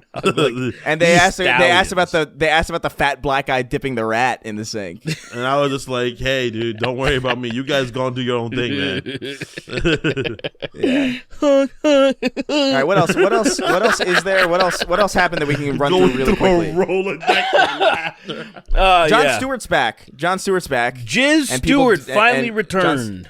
Sorry, dude, it was so nice. It was so nice to see him, because like I had almost forgotten how cathartic it was to have somebody on television doing that exact thing. Felt so good. Like, I mean, like to be fair, like John Oliver does a pretty decent job with like Last Week Tonight of doing a very different thing from a perspective that I generally agree with. But like, there's something about Jon Stewart where it's like, he says things from the right perspective that everybody else with that perspective will not say on TV. Yeah, like no Democrat or like liberal left-leaning person on television with a news organization with a newsroom or any kind of power in that way. They won't be honest. Is going to talk about how Joe Biden is too fucking old. Yeah. How he's like clearly they're not going to do it. decrepit, and they say because we can't do that because it'll hurt our chances against Trump. And the counter to that, the obvious counter, and he mentioned this a little bit too, is that oh, dude, yeah, well, it was so succinct. He shouldn't. Why is this the guy? Why the fuck is this the guy? Why is he our warrior? Why is he our? The argument that he made, I forgot how good he was at with just words and like succinctly, like putting things succinctly. Where he was talking about how like it was something to that effect. Where he was talking about how like oh my god, what the fuck is it? Ah, damn it, I lost it. I had it in my fucking head and it like ran away. Damn. It was that exact thing that you were talking about, but he used like a very specific phrase that I was like, this is so fucking. It's short and perfect. It was very good. What was it? That he's too old? Oh my god, I have to jog my memory. This is gonna drive me insane. You should look it up real quick just to capture. All right, yeah. You keep talking. No, it was. It's the candidates. It's not the voters' job to assuage the concerns of like a candidate. It's the candidate's job. Right. You know, it's not our job to run defense for the fucking candidate. It's their job to make themselves like as steel-manned and as bulletproof as possible, so as to not be as susceptible to that amount of criticism. He said it in a way more succinct way, but I'm just like, God damn, I missed this. He's very good. He's very good at what he does. His timing is good. He's so charismatic. And so he was great with that fucking show, and it felt like he didn't skip a beat, which that was the concern, I think, was that he's been gone for fucking forever. Let's see how he fit it. It was just like, oh, it just feels like he's never stopped doing it. And it was really nice. And the backlash was a little, I guess, expected, because whenever there is the tribalism of politics is so fucking stupid, because most of people watch sports and they understand criticizing their quote unquote side, their team. It is literally the most criticism any team will face is coming from the fans themselves, the people that they feel represent them. But when it comes to politics, for some reason you can't fucking do that. For some reason, when you're coming from the perspective of criticizing something that you care about, they think you're helping the other side.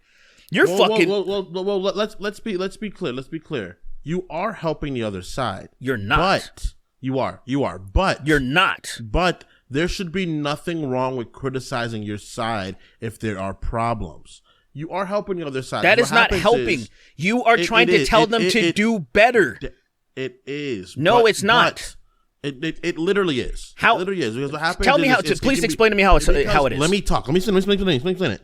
Because your words will be used to fan the flame of the ignorant people on the other side to dissuade them from agreeing with your side. Though it should still be allowed. You should still, as we're all leftward leaning people, and we all think that motherfucker Joe Biden's way too fucking old to be in office. Let me ask you something. What is the purpose of criticism, in your opinion? To help things become better. You're right. Right. So how do you do that? And how is criticizing something making? Look. No, explain to me. Because of the way people will spin your words. Your words will always be spun in a way, especially by the enemy, in a way to that can be used to detriment the side you're fighting for. Especially if the words are critical to the team you're on. They will be used that way. I disagree. This is why I disagree. The reason that rhetoric that you're talking about right now is stagnation. It's rhetoric. It is. Of course it is. It's not stagnation. I don't yes, know. It is. I agree. Let me tell you why it's stagnation. Hold on. Derek. Let me tell you why. You just gave your explanation. Let me give you mine. Okay. So the reason why it's stagnation, because that is the talking point to not progress.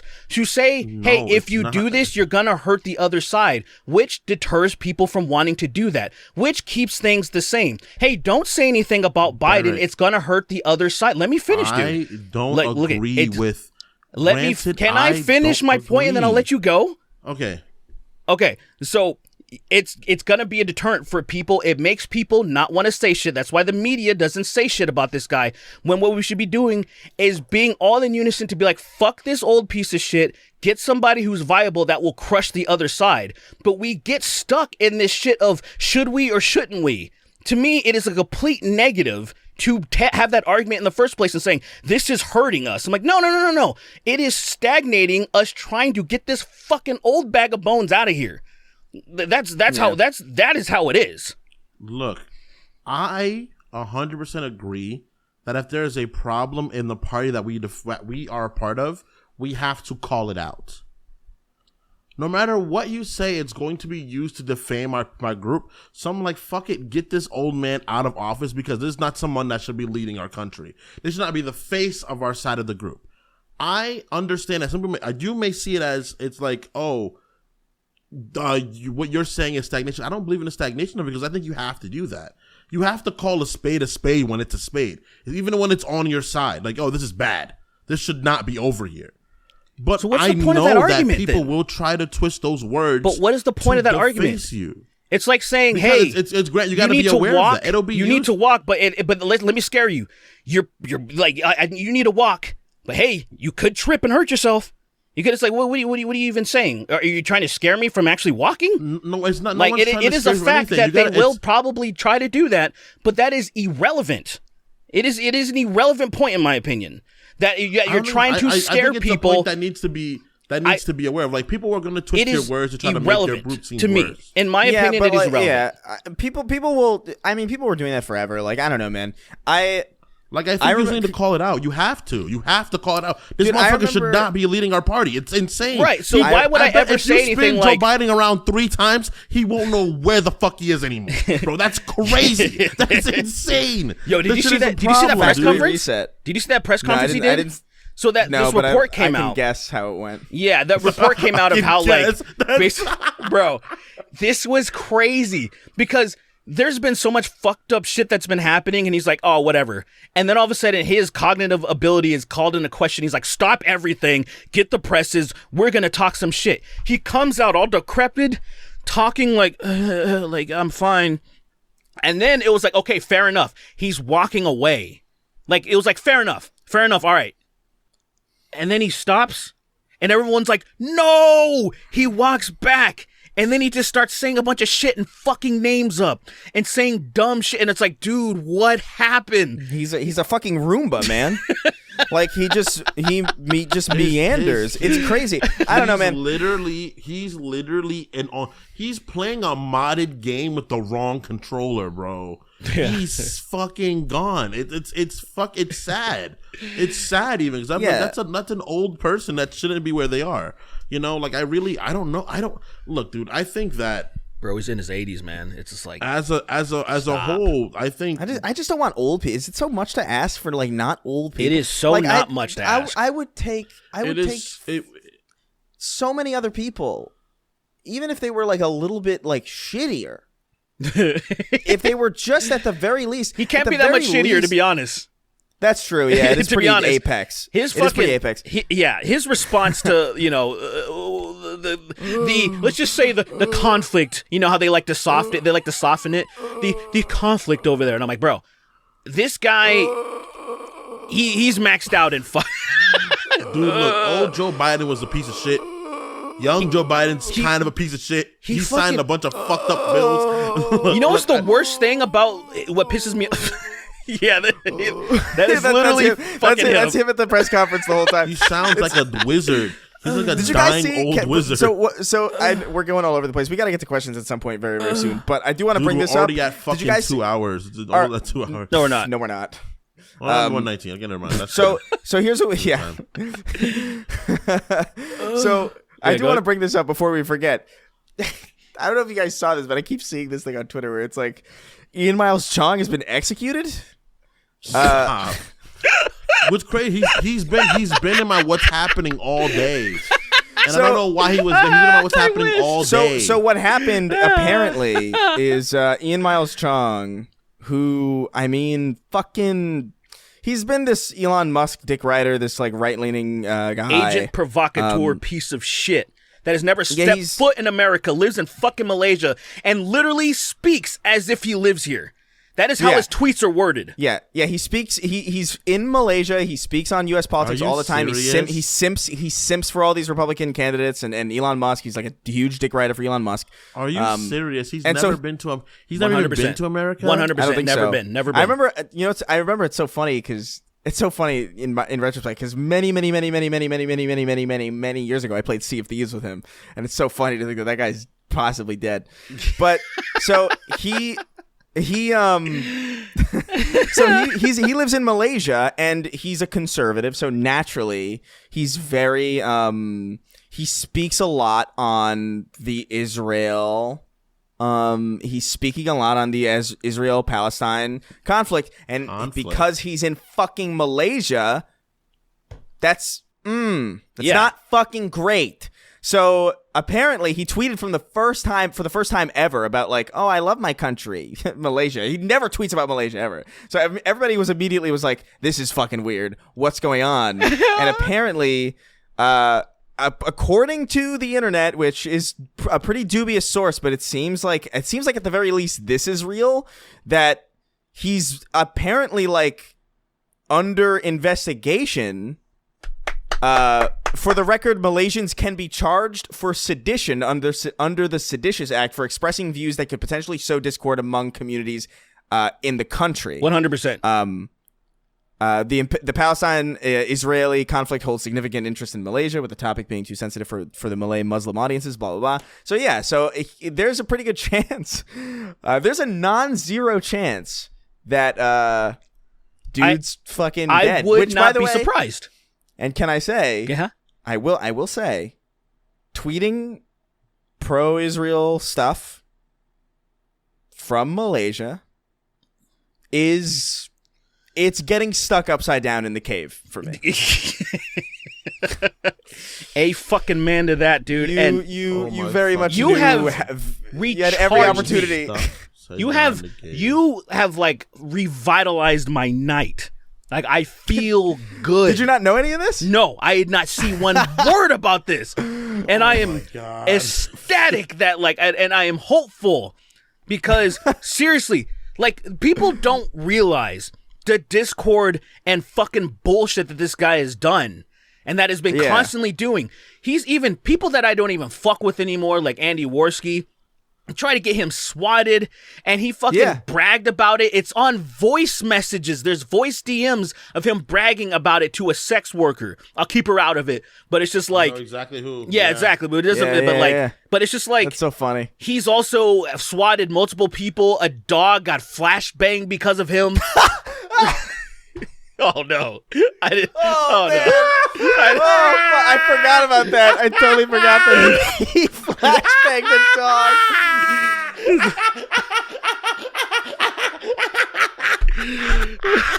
No cap. I'm dead serious about this too. Like this guy. Imagine you're minding your own business and then Ian Miles Chong walks into your fucking front door and flashbangs your dog. Ian Miles Chong just. Dude, could that permanently hurt them? I feel like that could do something permanent to them. That could just easily kill them. That can kill them? Yes. Yeah. Especially a small. Yeah. Flashbangs are crazy. Yeah, and especially a small dog. Kill a doggy. Dude, there was a baby got accidentally flashbanged not that long ago in America, and it was accidentally. Yeah, because these dumb fucking pig cops went to the wrong house. They raided the wrong house and then flashbang a fucking baby. It is like, yo, dude. And I love the idea. Could you imagine they snuck in? You know how they do the SWAT shit, like when they go to kill some guy. Yeah. They're like going through the rooms, and the guy's walking through the room, and all of a sudden the baby like jingles his thing and takes a flashbang off the pin, and boom, the baby gets reset. Don't fucking move! Put your hands down! You stupid fucking baby. Like, I don't even, like, what, did they think this was Call of Duty? Like, how does that happen? They fucking breached the fucking room, and then it was like slow motion, they're throwing shit, and then it all catches up, and then they just realize, oops, a baby. Do you think that baby has, you know how a flash, do you think that baby now, as he gets older, will have like kind of a permanent like ghosting of whatever it is he saw that day. Oh no. You know how like flashbangs work in Call of Duty, how it like freezes your frame? Yes, and it has that after image of because It has it's a brightness, blur it's effect. burned in your retinas essentially. He's gonna see that police officer for the rest of his life, like in a little outline. Every time he goes to bed, he's gonna relive that moment and freak the shit. That's so awful. But yeah, fuck Ian Miles Chong. I hope something really did happen to him because he's a terrible fucking person. And there's something happened really to did Coach happen Red to him. Pill, if you guys know who that is. Oh yeah, I saw that he got fucking. So he's apparently he's assassinated dead, too. confirmed by Tucker Carlson that had sex Dude, with Putin recently. Like, oh man, dude, I saw that news and I gotta say, look, I don't necessarily revel in these kinds of things because like fucking I don't know, man. Whatever, fuck. I do. Whatever happens. I'm not gonna feel one way about it. But I do feel like Coach Red Pill was a funny one because I remember he made a video about me and Lacey a long time ago. Oh, he no had shit. Some weird fucking video. It makes sense that he where was, would, like, but I didn't know that. Weirdly parasocial. I remember because he had like the different camera camera angles. I forgot about that. He had like there was like one in the ceiling and one like down there, and like he was just arbitrarily cut between them. It was kind of honestly like I thought about like it's kind of not a bad idea presentation wise. It's fun, but very dumb that he cared at all about that and the way that he cared. I wish that video was still up. I can't find it, but it was very, very weird. And I remember thinking like, this guy sucks. So to find out that he just got fucking assassinated by the Russians is pretty fucking hysterical. I'm gonna give a quick backstory for the people because there's people like, who the fuck's Coach Red Pill? Because I would expect you don't need to know. But... No, they need to know.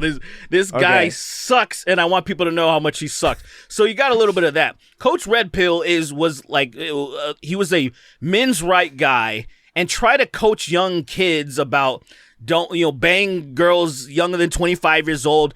They're like dogs, so you should treat them like them. Like he has videos like that. He then started to lose relevance. He was working with Sargon of Akkad for a minute, and then he claimed that Sargon of Akkad doxed him, even though his fucking name and address was in the description of every fucking video. And so this is this type of guy.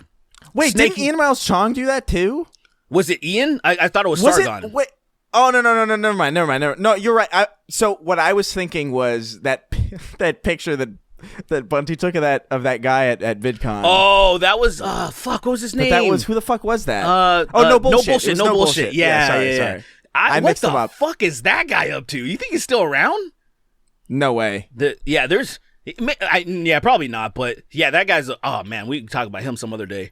But Coach Red Pill, he was trying to gain relevance, and why I remembered him so much because he started to pal around with the Ethan Ralphkin and got into all of that blood sports shit. And Ethan Ralph is the fucking GOAT. I gotta tell you, as far as like people make all these documentaries and shit on Christian, I guarantee you, I bet any money on this.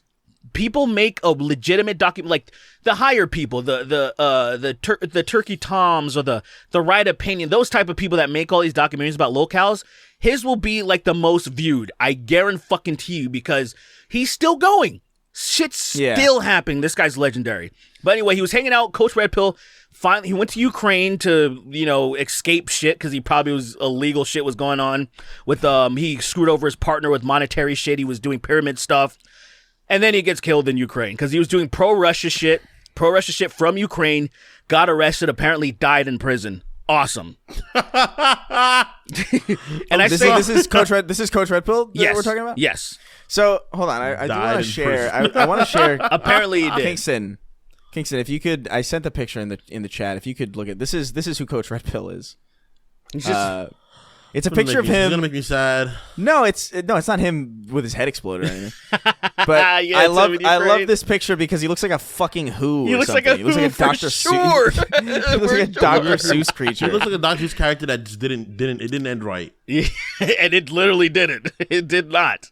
He died in prison. Look, so people might be like, "Oh man, you sound so insensitive." I'm like, bro, I firmly believe that there's not enough justice in the world. And when you hear that, like, bad people, when bad things happen to bad people, it genuinely brings me a little bit of solace, right? Because there's at the very least, there's something. Because I do feel like terrible shit happens to people who just don't deserve it all the time, right?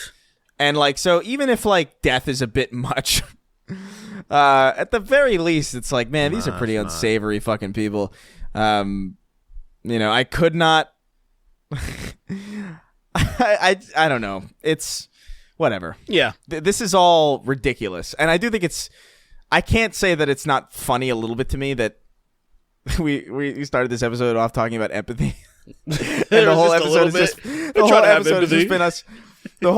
has just been us talking about how it's a little bit funny that these people are dead. It's not a little bit. It's very funny. I'm actually very.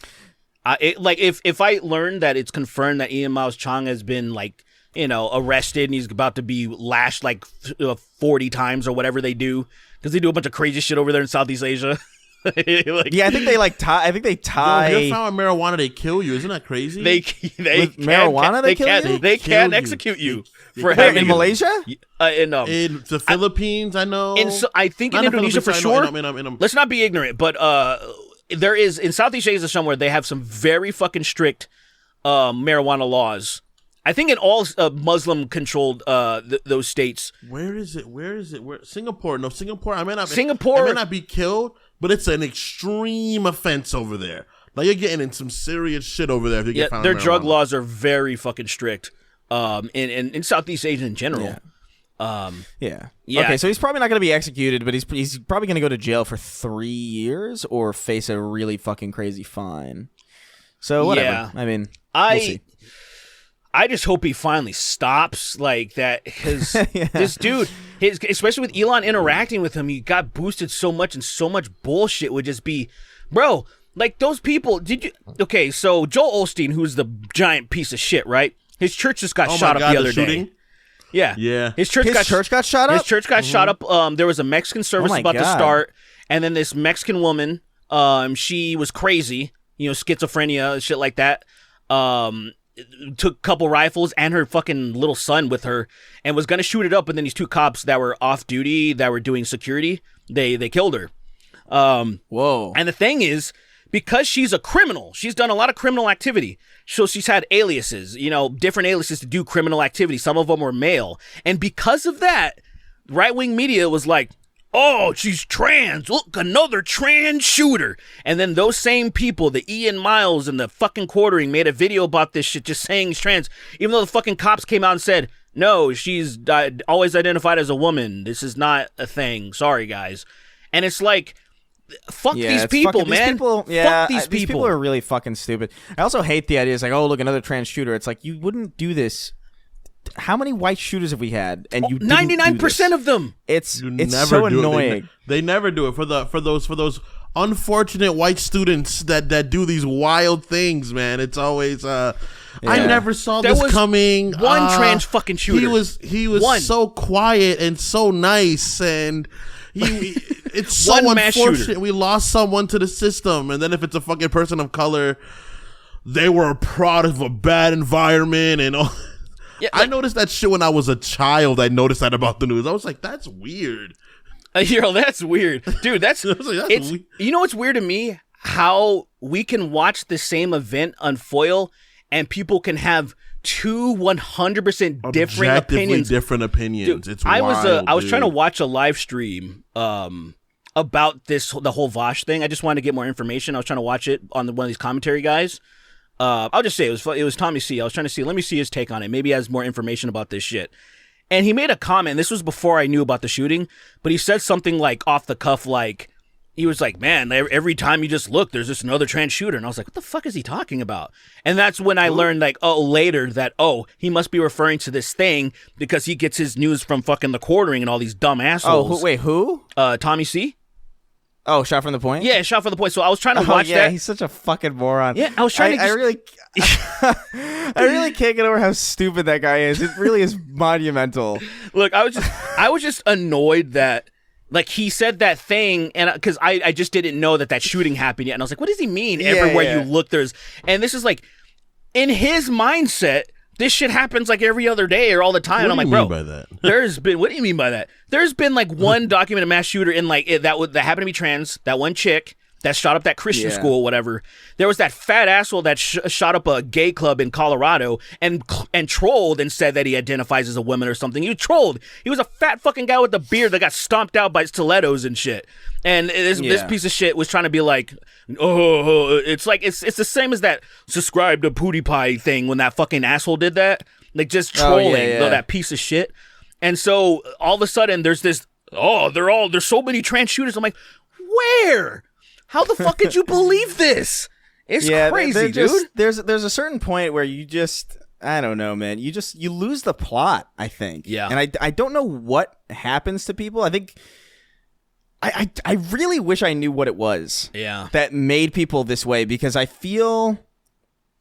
just feel like I see it so. Maybe it's, you know what? Maybe it is just like the financial incentive.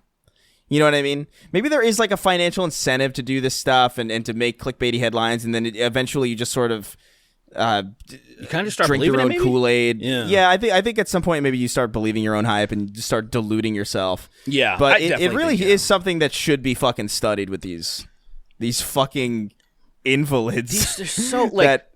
It's the ones I get so mad at, the people that, because the people that it's like grifter's gonna grift. Okay, I get that. Grifter's gonna grift. Yeah. The people that are consuming the content, I'm like, do you not ever question anything like this? When you think about there's so many trans, I'm like, how does your brain? They don't question it. But they don't question it at all. It's like the same people who responded to fucking Jon Stewart, who were like, that's true. If he's bashing Bernie, or he's bashing Joe Biden, I won't watch it. I'm not watching. It's like, you are fucking stupid. And you should be fucking reprimanded for it. Yeah, I saw that thing you quote tweeted, like, with like, both sides are the same. That's what he was trying to say. And it's like, yeah, a headline, fucking Rolling Stones. He's like, this both sides are equal, isn't modern critique. And it's like, you are actually, and I really, you must be in a remedial first grade English class. If you believe that's true. If you do not know how to put together a basic sentence, like, if you don't know how to determine the difference between both sides are bad and both sides are equal, then you should have everything about you revoked. You should not have a house. You should not have a fucking car. You should not have a family. You should be put in a box and studied by people who can fix you. I don't know how strongly I can really convey this. You must get off the internet and please read. Please read anything. Yeah, I agree. Please read that till you die. Because you cannot. You straight up cannot watch that Jon Stewart segment. You can't do it. You can't watch that Jon Stewart segment and come across with the idea that he thinks that Joe Biden is worse than Trump. You can't do it. You can't do it. It is literally impossible. Yeah, because that is not what was said. Remotely. It's not what was said. Is that what was conveyed at all? It reminds me. It's so, I don't know, man. Seeing him at it again really like kind of lit a fire under me again. Felt good. It felt good to see, because it reminded me of back when I would be like, yeah, Hillary Clinton sucks, and everybody would be like, oh, you're sexist, and it's like, no, she just objectively, she is literally like, I'm not sexist at all. She is literally just the worst possible choice for this. Yes. And guess who was right, by the way? Oh, guess who lost that election? Interesting. Yeah. I wonder Christ. I wonder why she fucking lost. I mean, it sucks. It's, God damn it. If just Bernie would have fucking destroyed Trump. God, he would have fucking destroyed him. He definitely would have. He would have fared better at least. No, he would have. I strongly believe he would have won too. But like at the very least, if he didn't win, he would have performed significantly fucking better. Yeah. And he would have to be fair, so well. Hillary did win the popular vote, but that's not how this country fucking works. We still do this electoral college bullshit and let the minority still fucking run shit. Just like gerrymandering and everything. You have these people do weaselly bullshit to control shit when they're in the fucking minority. It's like, that is, the fact that is a thing when it's like the most people, the concentrated people live in blue fucking states. Clearly they would win by fucking how voting's supposed to work, but they make sure it doesn't work that way in this day and fucking age because Well, because who has the most money? Who has the most fucking money? That's true. These oil tycoon, greasy lobbyist types, these gun-toting fucks, the NRA and all that type of shit, have the most money to fucking distribute. And of course, the right will take the most money and to do the bidding. They don't give a fuck about anything. Like, of course, to be fair, the left would probably do that, but they don't get nearly as much blood money. They don't get nearly as much because they're not going to run defense for all those fucking people. It's annoying, but we can go. We gotta get to questions. We gotta get to questions. Yeah. I'll be funny now. I'll be funny now. Yeah, let's come on over to patreon.com/snarktank. If you want to ask a question, we got a bunch of you guys over here. This is one that I wanted to bring this up because I'm annoyed by this criticism that I've seen. Captain Sensible wrote in. He says, hypothetical question related to Suicide Squad. Chris, how would you have felt if you got the 4th or 5th Halo game and suddenly Chief was a brainwashed villain you have to permanently kill with no hopes of saving? This is because I was talking about the Suicide Squad killed the Justice League and how silly people were being about, what is it? Batman's death or whatever. Can I listen, if they came out with Batman Arkham 4, right? Batman Arkham Planet. Right? Arkham Planet. Arkham Planet. And the game was you are the Suicide Squad and you kill Batman. That sucks. Okay? But if you have a game called The Suicide Squad Kill the Justice League, kill Batman. If you come out with a game that is called The Covenant Kills the Master Chief, I want the Master Chief to be fucking ravaged in that game. Because that's the conceit. That's the whole point. If you're going to do it, do it. Go big or go home. This isn't like this wasn't the 4th Arkham game. It's another game in the Arkham universe, and I get it. But people acting like these are equivalent scenarios are just not. It is not a one-to-one comparison not the same. If a game was called, The Covenant Kill the Master Chief, I'd be like, that's weird. That's an interesting thing. I would almost immediately consider it. That's a side story, right? Because that's what that reads like. And also, guys, the Justice League isn't dead. It's the fucking Justice League. They're going to bring them back for like some bullshit season, or like I think there's like even some stuff in the game that hints that they're not even the real Justice League because they're clones by the Brainiac's clones. Yeah, they're Brainiac's clones. I watched the whole entire story of the game. It's pretty obvious they're Brainiac's clones. The second the Green Lantern ring doesn't work the way that the Green Lantern ring works, it becomes pretty fucking apparent. And then everybody was writing like, oh, they don't even know the fucking characters. It's like, that game's so bad for so many reasons, and it bothers me that the criticisms that people stick with the most are like the least valid ones, or like the ones that are so subjective to the point where some people could argue they're the best things about the game. Like the only good thing about the game is literally the way the characters interact and how they hint at the fact that the Justice League isn't legitimate. So I don't know. Like, whatever. For me, if they made a Halo game called Master Chief Gets Killed, I'm like, that's interesting. I love that title.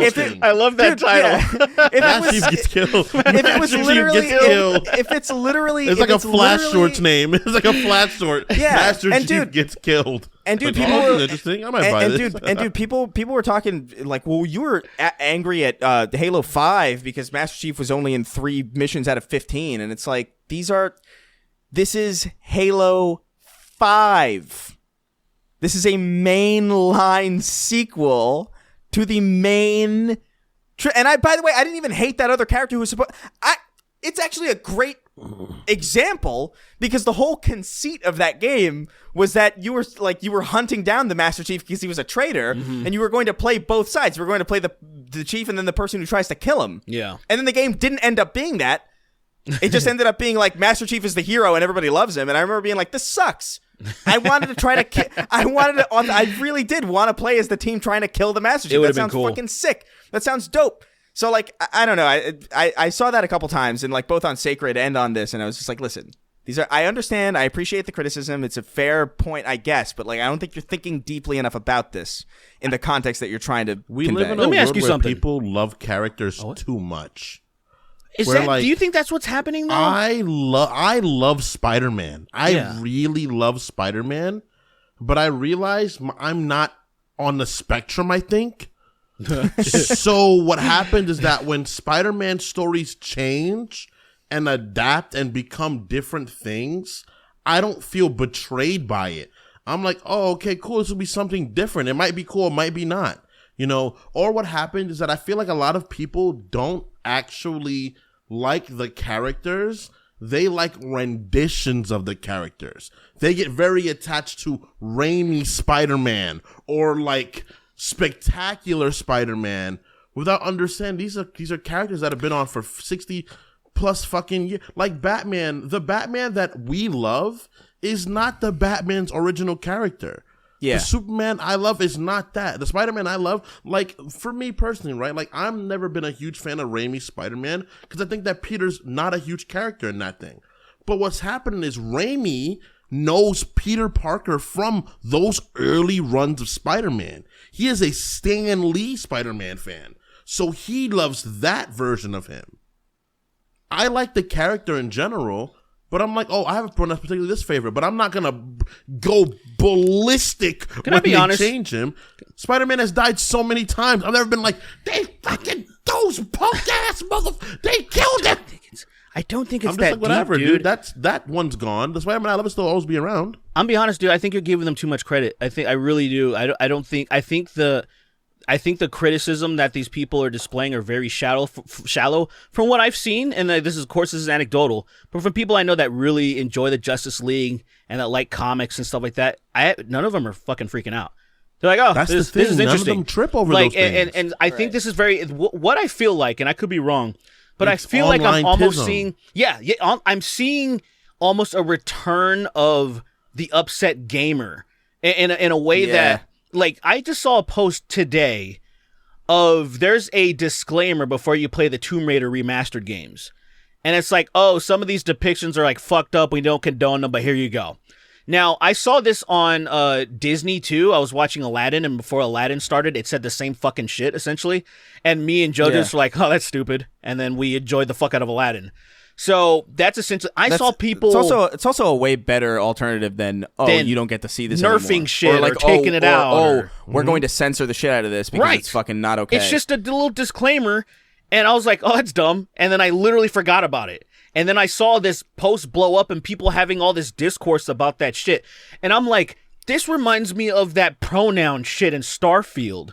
Where I'm like, what the fuck are you doing? Why Blood the fuck? Went berserk, why would you post about crazy. This? Why are you posting about this? Like, who gives a fuck? Is the game the same or not? Cool. I wouldn't even think about it. I probably would have even read it. It probably would have just went over my fucking head. And it's just, but I'm seeing people get mad about this shit, and I'm like, what's going on right now? We're kind of entering a space right now, it seems. Where people want to be mad.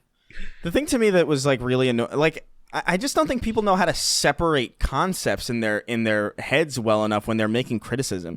Like, because I saw a big point, for the Suicide Squad Kill the Justice League. It's like, well, Batman should have been the hero because Batman. Why would Batman? How could Batman be susceptible to Brainiac's mind control when he withstood the Joker toxin and the Scarecrow gas or whatever? And it's like. Completely different things. First of all, this is a things. fucking interdimensional fucking alien. I'm sorry, Bruce Wayne is not just because he withstood gas from a clown. Okay, these are different. Now I understand. I do think there's a valid criticism there in the sense that it is thematically kind of annoying. Like, it is annoying to have, No, it's not. Hold on. Listen to me. I do think it's thematically unsatisfying to have a Batman that his entire arc in the Arkham trilogy has basically been, like, withstanding mind control. And then you have some sequel game where he just gets mind controlled again. That is thematically kind of unsatisfying, but it's not that it's not because it doesn't make sense. That makes perfect sense. Sure. In the Arkham, whichever, the one that's last in the plot line, he is literally going fucking crazy because of the Joker toxin the whole time.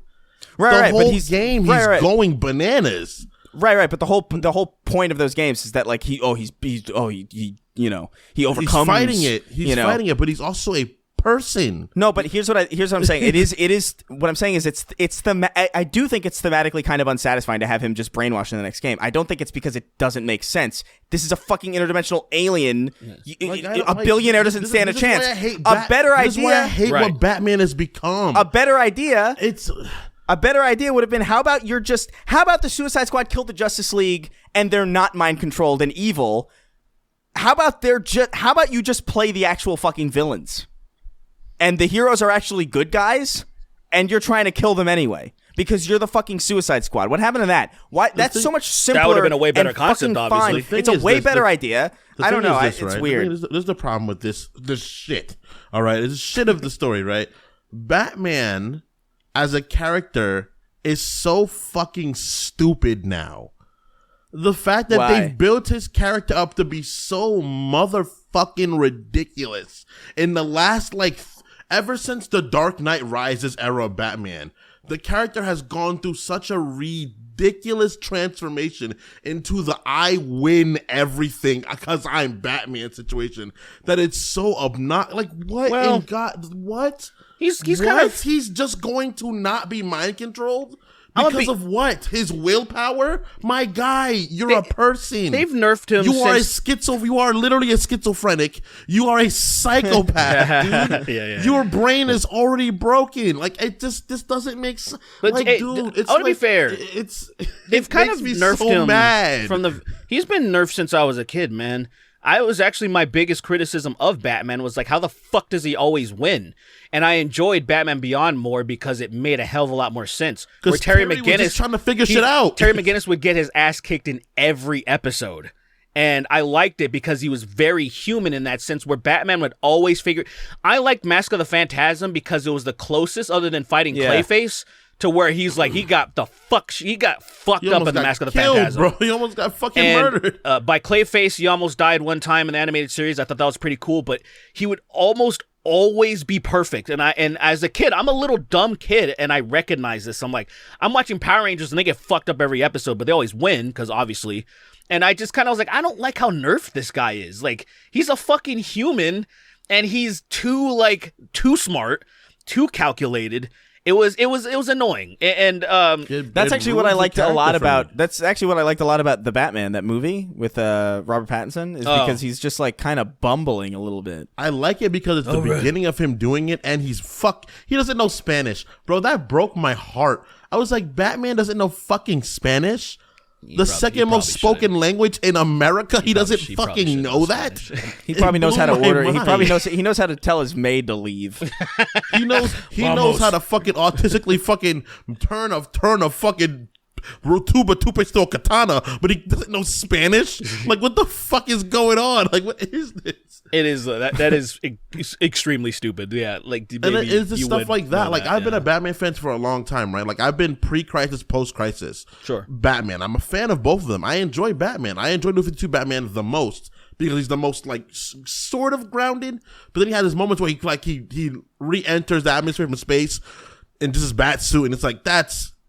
Come on, dude. But it's that's why I've always been I like Spider-Man more because Spider-Man can it's less ridiculous for sure. Spider-Man is really strong, has cool spider senses, but then he fights someone like the Lizard, he gets hit 4 times and his arm doesn't work because the Lizard's tail broke his arm, or just shit like that as well. I like Spider-Man.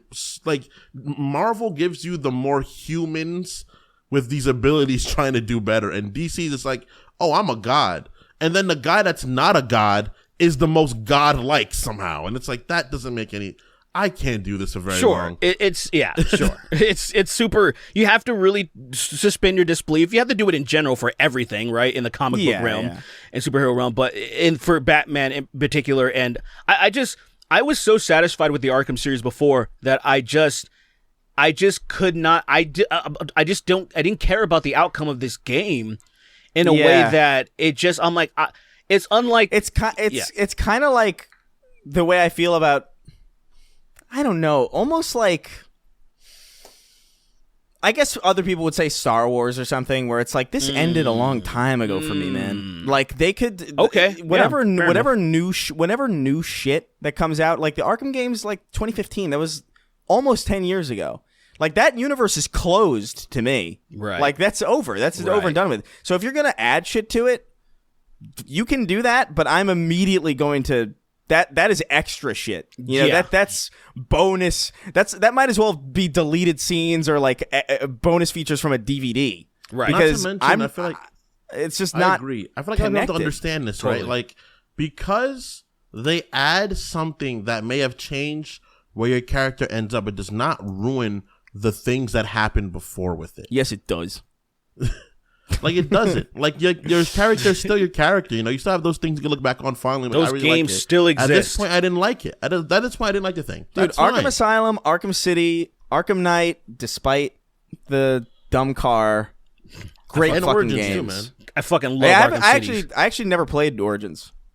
Origins the is one I actually played the Origins least was my too, but, funnest like- as far as like combat goes. Because when you get those electric shock things, you're OP. You're so fucking overpowered. It's hilarious. Those are so stupid. They're- They're so such You are a god once you get those things. I think you fight that. It's the funniest fight too. It's actually a really fun game. It's actually really fun. It is the funnest fucking fight. But anyway, you get these fight shock Deathstroke, gauntlets. That shit is so stupid. It's so funny. But anyway, you get the shock gauntlets. Like, even the game is like, we can't really validate how Batman beat him. We can't really, he beat him. But like, when you get that shit, you just combo off that shit, and it's just so destructive and satisfying in a way. But anyway, and his thighs are so big for whatever reason in Arkham Origins. His thighs are almost like bigger than his torso. I'm not even sure why they did that, but it's a fun game. But Arkham City is my favorite for sure. I just go like, guys, go back and play Arkham. Go play one of them. Go play have the fun. Arkham games. They're still there, dude. So, yeah, They're all still there, and they're all really good. They're very good. They're all even Asylum, which is like less open, is just such a well designed fucking level based video game. I really can't. It's probably like one of the last of that era that like didn't jump into open world immediately. right. That's just so fucking good. I remember playing it at Target, for the first time as a demo, and I was like, "What the fuck is this?" Yeah, that one specifically it feels like the most like you're playing an episode of the cartoon to me, because it's like this confined kind of space. City's great, and Night is great too. Honestly, like I really love Night. Yeah. But yeah, let's do try and run through. Let's get like 4 more, and we'll for sure. all right. What the fuck is this? Man of Action wrote in. He says, hello. No, he doesn't. I just said that. He says, new patron here. Been watching you guys ever since I crawled out of the womb. Impossible. For my question, imagine you are the devil and you are tasked with creating a thematic punishment for your 2 co-hosts after they've been sent to hell for their numerous sins. What punishment would you give them? Personally, I would boil Chris with radiation while forcing him to listen to Radioactive. That's pretty that cool. Would suck. That's pretty cool. Make Sweeney murder people from his life while feeling all their pain. Ooh. That's bad. Because he has so much empathy. It's creative. Oh yeah, sure. And Derek, be fucked by an army of gay men for his numerous gay parodies. I got off the easiest. Yeah, man. Holy fuck. Yeah, technically. After a while, I think I'll get a little loosened up and I'll be like numb and shit. I'll be all right. Yeah. I'll be all right. You get like hentai mind break, but like I'm killing my family and friends. And you're feeling it. I don't know. Crazy. And I'm not like a... Trying to think of, I feel like that's what you described is too good. That one Almost. particularly is fantastic. I like the radiation with Radioactive. That's pretty good. That's not bad. Like what would top that though? What does Chris can't stand? Because they're pretty good. You probably shouldn't have included that shit because now we can't be creative. I would choose. Yeah. You know what I would have Chris do? I would have Chris stuck in an auditorium around a bunch of people that really love anime, and they would constantly keep talking to him about anime. And Chris the whole time has used the bathroom, and he's trying to talk to him about something other than anime. He's not talking about the bathroom, but all they do is they go back to talking about anime. and Look, he can't harm them. I He overstate. can't harm them. Just for you can't pee yourself. You can't pee yourself. I overstate my hatred of anime. I haven't really sat No, it's down. a bunch of the cringiest ones too. Oh, and you're like no. trying to like, hey guys, I need to figure out where the bathroom is, and you can't get out of them, and you try to pee yourself, and you can't pee yourself, and you're like, what's going on? I can't pee myself. Someone tell me where the bathroom is. Oh, dude, that's kind of like that. That is kind of a hell. Like having to pee and then trying and then it doesn't. Yeah. Oh man. Forever. That sucks. Yeah. Yeah, I don't know. In the bathroom is like, we don't know what they just start talking to you about this dumbass show. You shouldn't have contributed your thing, because now I can't. I'm so fixated on what you've said as like the best possible version of any of our answers that like I can't think of anything. I got one for Sween. So it's Groundhog's Day essentially. He's gonna repeat this forever, where you wake up in the morning, you hop on LiveLeak. LiveLeak's still a thing, but the FBI bust in your room, and you look at your screen, and it's just nothing but child porn. Like it's just child. Man. And they have these new laws where it's like it immediately executed if you're found with child porn. And so you literally are about to, you're thrown in prison. They scrub you down, they put your things on, you get raped, and then literally at the end of the day, so silently. At the end of the day, they strap you in the electric chair, and then as soon as they you feel the slight little shock, then you wake up again, and then it just starts over. But here's the thing: you're aware of it. You're fucking aware that it happens. So, like, but you can't escape because you get up and you try to run out the door. And the fucking FBI is right there to arrest you. And they find the child porn still. Maybe magazines in your pocket or whatever. It just, anyway, they're going to keep training myself. I would just start trying to, like, psychically train myself. Because, like, imagine you go through, like, a long exit page. You somehow kill the SWAT members. You, like, get out the city and all this shit. And you're just like, oh my God. Every day you keep getting further and further. Outlawed. I'm so outlawed now. I ate 3 SWAT members. Now what do I do? You survive for years, but then evenally you're going to get out of old age, I become a different person. I get a different identity. Old age, I die. You're a fucking I wake old up, I'm man, back in like... that fucking bed. Just motherfucker, dude. That would be so amazing. I don't even remember half the shit I did that time to get out of here. At least you can mitigate it. Do? At least you can mitigate it. You can like die of old age, and then it starts over. You're like, fuck. I got at least 99 years. Like the techniques you used to get out of there, you lived so long you forgot them. So now you gotta go through at least a few more months of just it happening immediately till you get how to do it again. Dude, that's so funny. You forget that this is even gonna happen. You're like, you live so long. You had a kid, you had grandkids you loved and shit. They died. Then you wake up and the fucking FBI are just out your door. Just that is crazy. Like, fuck. All right. Yeah. All right. Let's move on. Yeah. Let us in. Let me in. It's like, hello, man. Kingston. We'll do 2 quick ones. Griffin. What is it? Griffin on. Nathaniel wrote in. Says, howdy boys. You each get to remove one genre of person: furry, crypto bro, grifter, Reddit mod, etc. They don't die or anything. They just stop being like that, and no one else becomes like that. Who are you fixing? Grifters. Grifter, yeah. Yeah, it's got to be grifter. You would change so many things about the world. Yeah. No, lobbyist. Every lobbyist gets shot in the mouth immediately. Lobbyists suck, but they don't do as much damage as grifters do, I think. Sincerely. I disagree. That and I did that. Reddit mod. I wholeheartedly disagree, but I think why do you disagree? Grifters suck as well. Why do you disagree? Because what? Because you can know how lobby. Much damage the lobbyists have done to America. All those fucking gun-toting idiots that are like, yeah, we'll just pay you some money and keep guns circulating around. Right, but I would argue the reason people are able to do that in the first place is because of misinformation. Like, so the thing about it is, like, I think ultimately lobbyists suck, right? But you can also lobby for good things.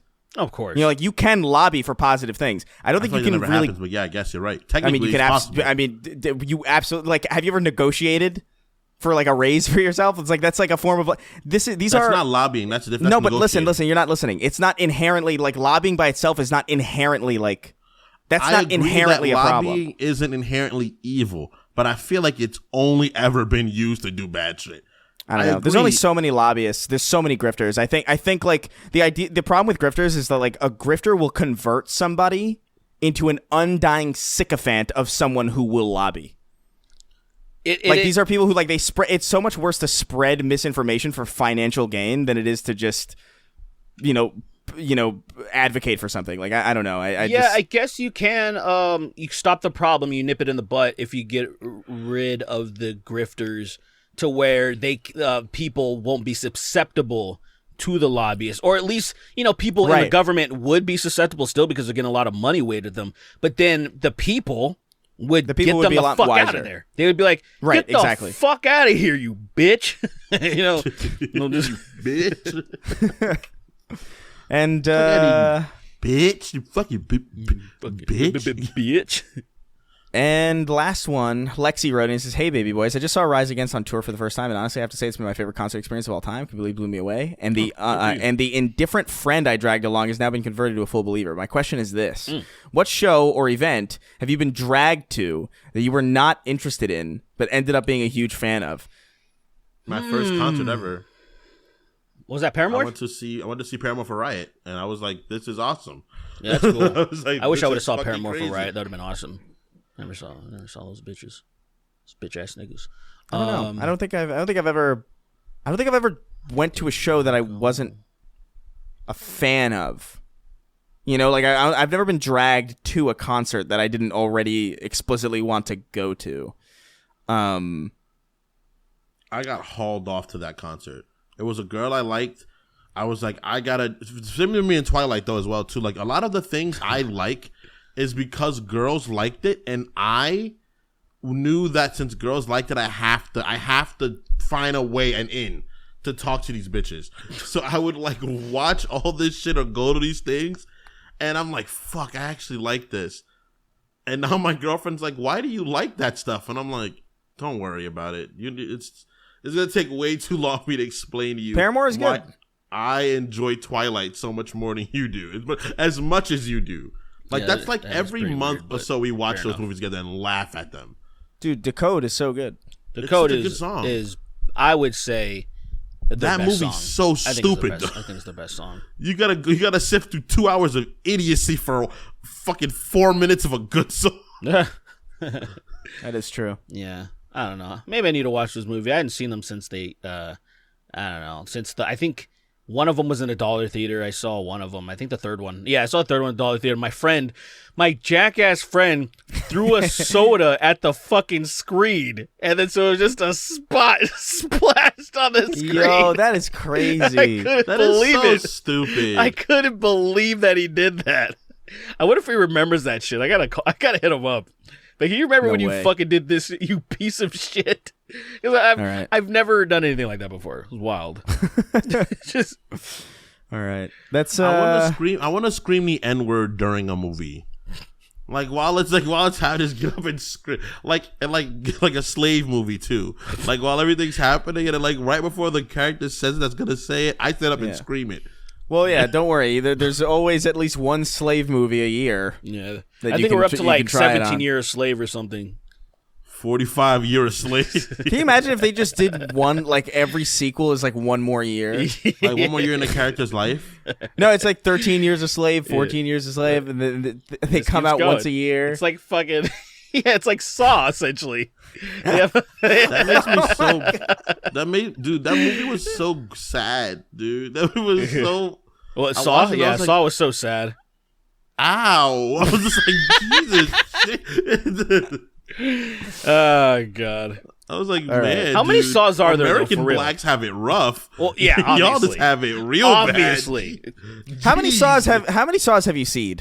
I've seen 3. I've seen at least 3. I've seen Saw 1. I saw Saw 2. I saw Saw 3. Oh, you don't have to. I've definitely seen Saw 4, but I don't know if I saw Saw 5 or Saw 6. But I've definitely seen one of those Saw's movies. Yeah, I don't think I've ever seen Saw. Oh, no. Well, not in its entirety. Like I've seen clips of Saw 1 or 2 because those Saws are really heavily Saw. I saw clips of Saw that I've seen, but I haven't seen. Let's move on. I've definitely seen clips of Saw that I've seen. Yeah, but I don't remember seeing Saw, at least the way I remember Saw. You see Saw? I saw C. Because remember, there's all the Saws in the spiral. I saw C. My favorite, the Saw prequel, C.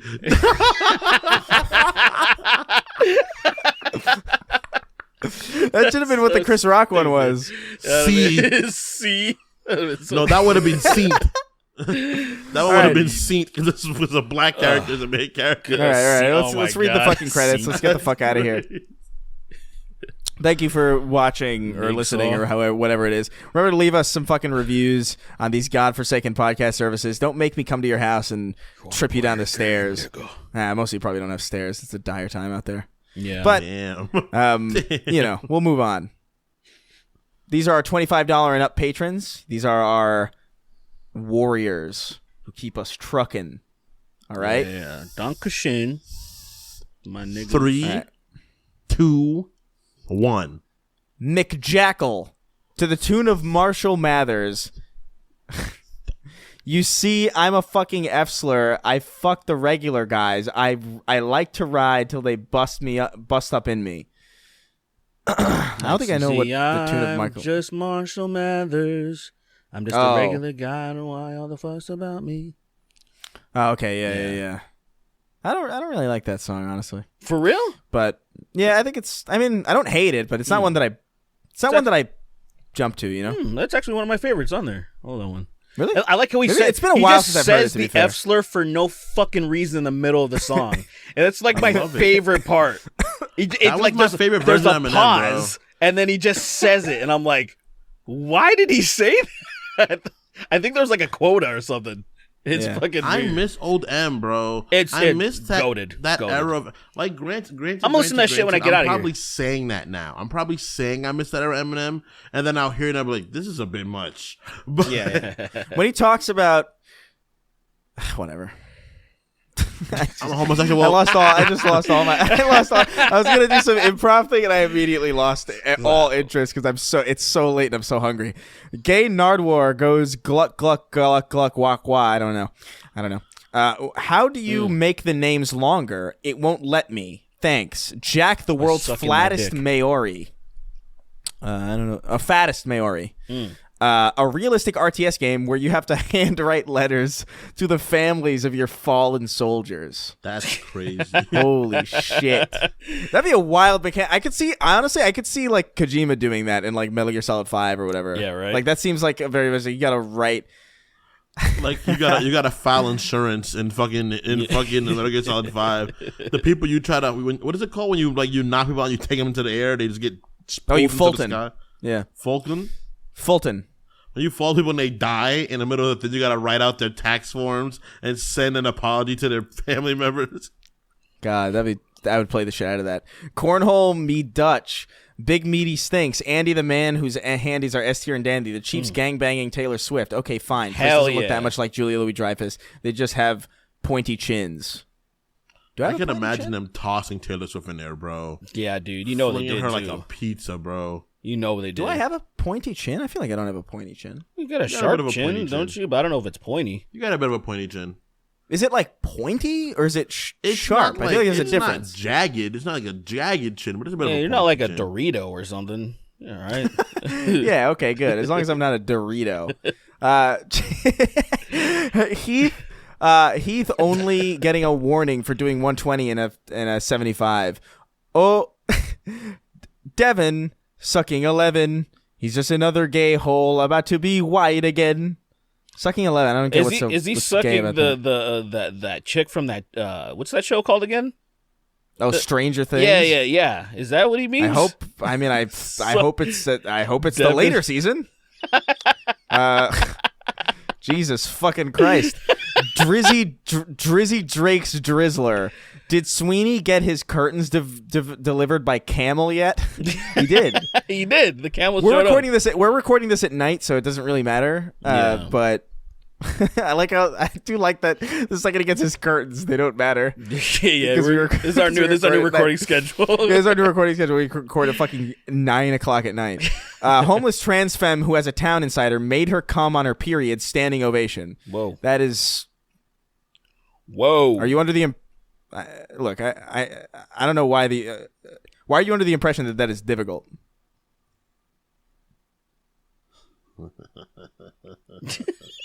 Isn't that the easiest time? I guess so. Right? Yeah. I don't know. I like men. I wouldn't know. Yeah, wouldn't that's know. true. I forgot. I forgot about that. I wouldn't know. That's such a wild. right. Totally forgot about that. That you love Chris. My bad, dude. My bad. I forgot that. I forgot to put you in a situation. I know you got me. My apologies. Chris, you're gay, my bad. try the Sorry. try the Dragnarok mod for Skyrim Survival. I will not. You gotta fight extremely powerful drogers. That's crazy. I don't know. I'm not a modder really. Like I don't know. Like I mod for funny reasons. You know, like I don't mod like for like, oh, I want to add a mechanic that isn't in the game because I'm too aware of when something isn't intrinsically in the game and it makes everything feel jank to me. It makes certain things. It's like, ooh, that feels jank. That's not supposed to be here. It's not what it was designed for. I don't know.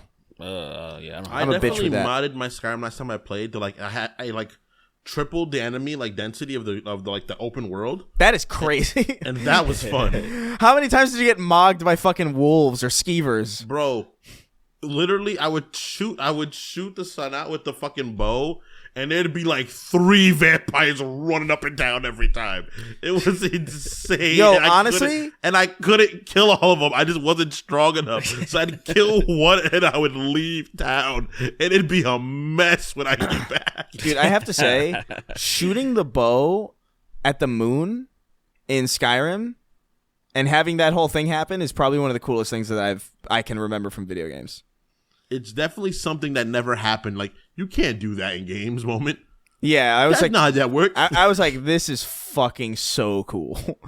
But I love that game. God, yeah. It's God, good. we smoking Usain Bolt dick Toby Keith be like, I ain't as alive as I once was. Fuck it, carry on with the Britain slander. Shit sucks here, Mr. Pants. Chris, I'm going to use you as a condom for when I'm fucking Sween's ass, a jar ass, baller of the first sin, spum befudders. Going down on Chun-Li like Ed eating his mattress, starting with the toes, stopping at the hips. Jolly old dipshit. I'm sorry, mama, I never meant to hurt you. I never meant to make you cry, but tonight I'm doing 9/11.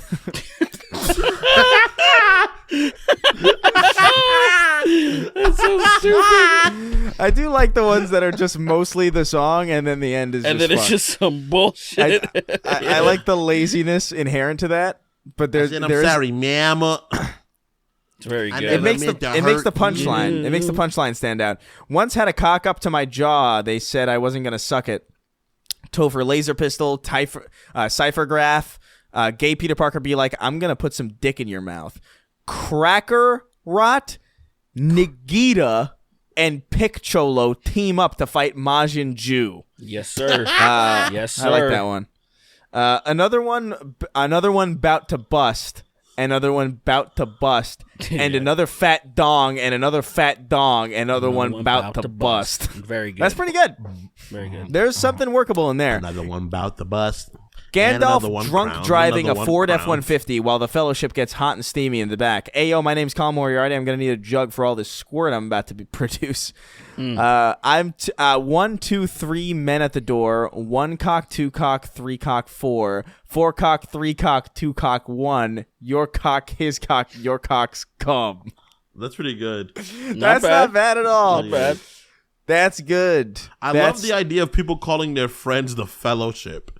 Like, this is me and the Fellowship good. about to head out today. Yeah. Like, hey, honey, who you going out with? Oh, this is me and the Fellowship. In a fellowship.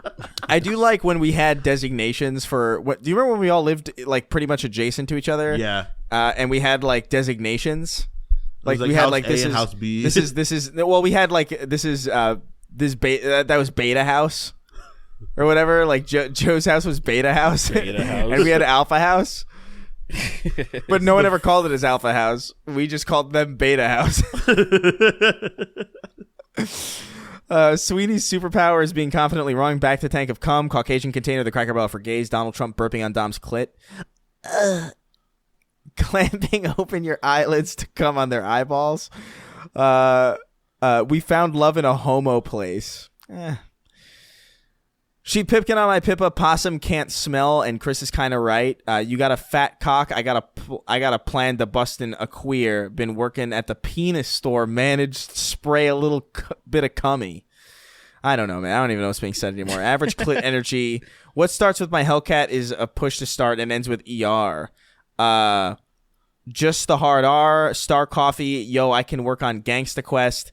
New York State Police can gargle rancid cum. Mauler and the Culture War Soldiers. I stopped paying my rent so I could be a real fan. Transfem Gremlin. Exposing people with lactose intolerance to 90 million rotogens of ionizing radiation. Yush, not Vinpen. Angelic DM. So take your clothes off. Get your face on the floor. They won't leave you alone. They're elbow deep. Craig the Canadian. Richard Fisting the unread question. And the unread question. It's your boy Shawnee D. Jinkies, Velma. We can't call Asian people that anymore, man. Ben and Jerry's Funky Monkey. I live in Philly. And everything you guys said is true. Just look up Kensington Beach 215 on Instagram. Mm-hmm. There are human anuses that theoretically can fit a toaster inside them. That's not conjecture. That's math. Whoa. Well. Wow. That's pretty cool. I bet Kingston can fit a toaster up his ass. Yeah. I really can't. I promise you can. I can tell you factually. From practice, I can't. How much you want to bet? How much you want to bet? How much you bet? If you, all right, let's make it interesting. If you can't shove a toaster up your ass, the penalty for that is you have to shove a toaster up your ass. If you can, and you prove that you can, you won't have to. Shut up. All right. Shut up. Excellent rebuttal, sir. All right. 3XO inventing. You know what my rebuttal to that is? You're gay. 3XO inventing a new sect of Islam where you would get 72 femboys after blowing up the bathroom, slurping, stroking, smoking, joking, emoticons going like this. Drip MH, Lord of Homeless Drip. I walk a lonely road, the only one that I have ever known. Don't know where it goes, but it's only me and I'm fucking gay. Obi, won't you blow me? Norwegian game dev is fucking the cheeks off men. God. Whoa. Off them. Kremlin the Gremlin. Kremlin the Gremlin. Himothy McVeigh. I'm gonna steal your bones. They were made in a bomb factory. They're bombs. They're bombs. That is probably one of my favorite quotes ever from SpongeBob, I think. These pies? They were made in a factory. A bomb factory. They're bombs. I like the lower octave. Crazy. They're bombs. They're bombs. That's a man telling you. That's not some fucking cartoon fish. That's fucking Carson. C. Carmine's niece getting dawned on. Avi. I don't know if the extended lore to even know if that's even a real character. Avi, a gazing spider trans 2. The gazing spider trans 2. Stupid. That's a bit much. Fucking stupid. Yeah, Derek, do a Chun-Li cosplay, then a Mika cosplay, then finally a Street Fighter women tier list. Wage Slave, that's not a bad idea. All right. Wage Slave 583, a sad guy from Michigan. Can I get a dick pic with your gray sweatpants on and one without them? Can I also get 3 pics of your dick in any position? Also, and it ends. Any position. The Papini Brothers Emporium, Black Gay Son, Won't You Come, and Thrust Away the Straight. Donk Donkersome, nice. Installing a faulty Neuralink in Chris's head that plays Thunder on repeat. You gotta play the Troll's Soul to get in the boys' hole. Gate 6, I was behind on episodes, gents. Sorry. You want that femboy essay audio only, or video? And do you want any particular time or length? I don't know. What? I mean, I feel like I missed out. I feel like I missed out on Yeah, we were just saying like prove your thesis of something. I forgot what it was about exactly. Something about being straight, but like I forgot. To be honest, like whatever. I forgot. Is this the one you guys recorded? No, you were a part of it for sure. It was just episodes back. Yeah, it is, guys. I can't even describe how much I forget what we talk about. Yeah. I sent the thumbnail of episode 206 in our chat, and his first the first thing you said was like you put what the fuck is this? And then, I forgot.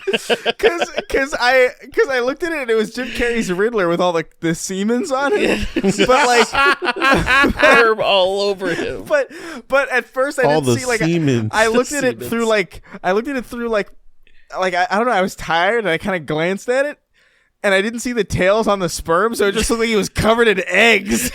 That's what I thought it was eggs at first too. I thought it was eggs at first too, and I was like, "What the fuck is this?" So you and many people must have had the same experience then. They just thought there's eggs on Jim Carrey's Riddler. I was like, "What the fuck are all the eggs about?" That's fucking hysterical. What's up with all these eggs? What's up with all these eggs? Because I was looking at it, dude. I was racking my brain for a hot minute because I was like, did we make egg jokes about Jim Carrey's Riddler? And then I remembered, like, oh, it's cum. And then I looked closer at the eggs, and I was like, oh, they're sperms. Yeah, they're sperm. They're sperm. It's sperm. These were made in a factory, a sperm factory. It's sperm. These are sperm. They're sperm. I just like, oh no, I fed SpongeBob those sperm pies and he's gonna blow up in cum at midnight. Oh no. Guys, please end the podcast. It's fucking late. I gotta start cleaning up my house. I gotta give him one final day before he explodes in cum. sperm pie. We gotta go. Finish, please, because I have to clean my house. Thanks, Squidward. Thanks for the pies, Squidward. Cum pies are great, Squidward. Cum just You weren't supposed to eat those cum pies, you stupid bitch. God damn it, SpongeBob, you fucking...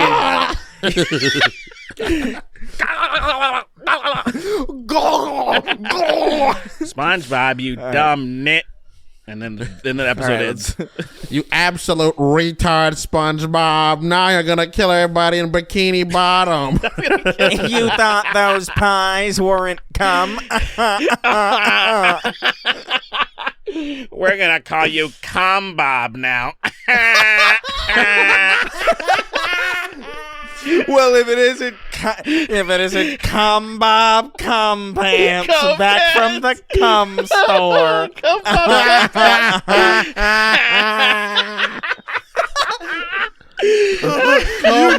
cum pants is crazy. You eat cum. You eat cum. Patrick, your own house is made of cum. Your own house is made of cum, Patrick. I can't do SpongeBob. I came all over your clarinet last night, Squidward. Huh? As he's blowing a cum bubble with his clarinet. He's a big old bewildered. cum bubble. He's fucking bewildered. Like, huh? All the shit they do, their fucking cum-oriented behavior, and the fact that he came on his fucking clarinet is too fucking far. Too much. This is my friend, Cumble Buddy. Cum. It is a large sperm. It is one large it's a cum bubble. It's a big bubble of cum. Whoa! Hey, whoa! Cum Bob, me boy. At the fucking end. No. The dirty bubble has to be a bubble of cum. Oh yeah, the dirty cum bubble is one big bubble of cum. He's just a dirty cum bubble and. And there's little sperms running around, wiggling around on his face, like a little sperms, like you know, like constant moving, like striations. Yeah. It's just cum. Sperm me, Bob. You're coming out. I was thinking of You're scaring away all the customers by coming on the burger. That's not Damn, the Mr. secret Krabs. ingredient either, you fucking dumb nit. I'm sorry, Mr. Krabs. And then he hangs himself. He Oh my fucking God. grunts and squeals, then hangs himself. That's fucking crazy. He hung himself. Cringe. Cringe. That's good. All right, shit let's right get there. let's get the fuck out of here. God, it's always the credits. Yeah. Things fucking get. Oh yeah, this is my Evil. favorite one. Drink me some bleach, boys, and yeet my soul. I wanna get tossed in a fucking hole and pass away. Pass away.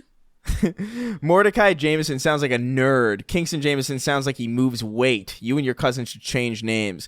I have come so far. It is in the air. It's come so far. It's way over there. What is this? I'm not sure what that is. An evil lesbian. Blow gay me faso F slur bro. The gauger scale. Chris is a secret piss drinker. My girlfriend chews my balls like bubblegum. John Strickland. So lay down that bussy feel. When it's tight, I cream again. The Head by Gavel. Merck's 1889. Joe Biden. N-word. I'm your president. I command you to take this fentanyl. Stupid. That's fucking ridiculous. The First Church of Keith David, Dick Buttkiss. I was convinced his name was Dick Buttkiss. Second Church of Keith David featuring, by the way, I need to say, some of you, I get what you're doing, but some of your write-ins are better as words than they are spoken. Damn. I'm just saying that's not a bad joke, but like it's completely inaudible. Second Church of Keith David featuring being better than the First Church of Keith David. Pre-Roz, Blake 896, Logan Paul has been the WWE U.S. State Champion for over 90 days and has defended it fucking once. I'm begging this person to change their name. I don't know why. But this one makes me really mad to say. Because I don't care about wrestling. I don't care about Logan Paul. All of it, and it's long. All of it is bad.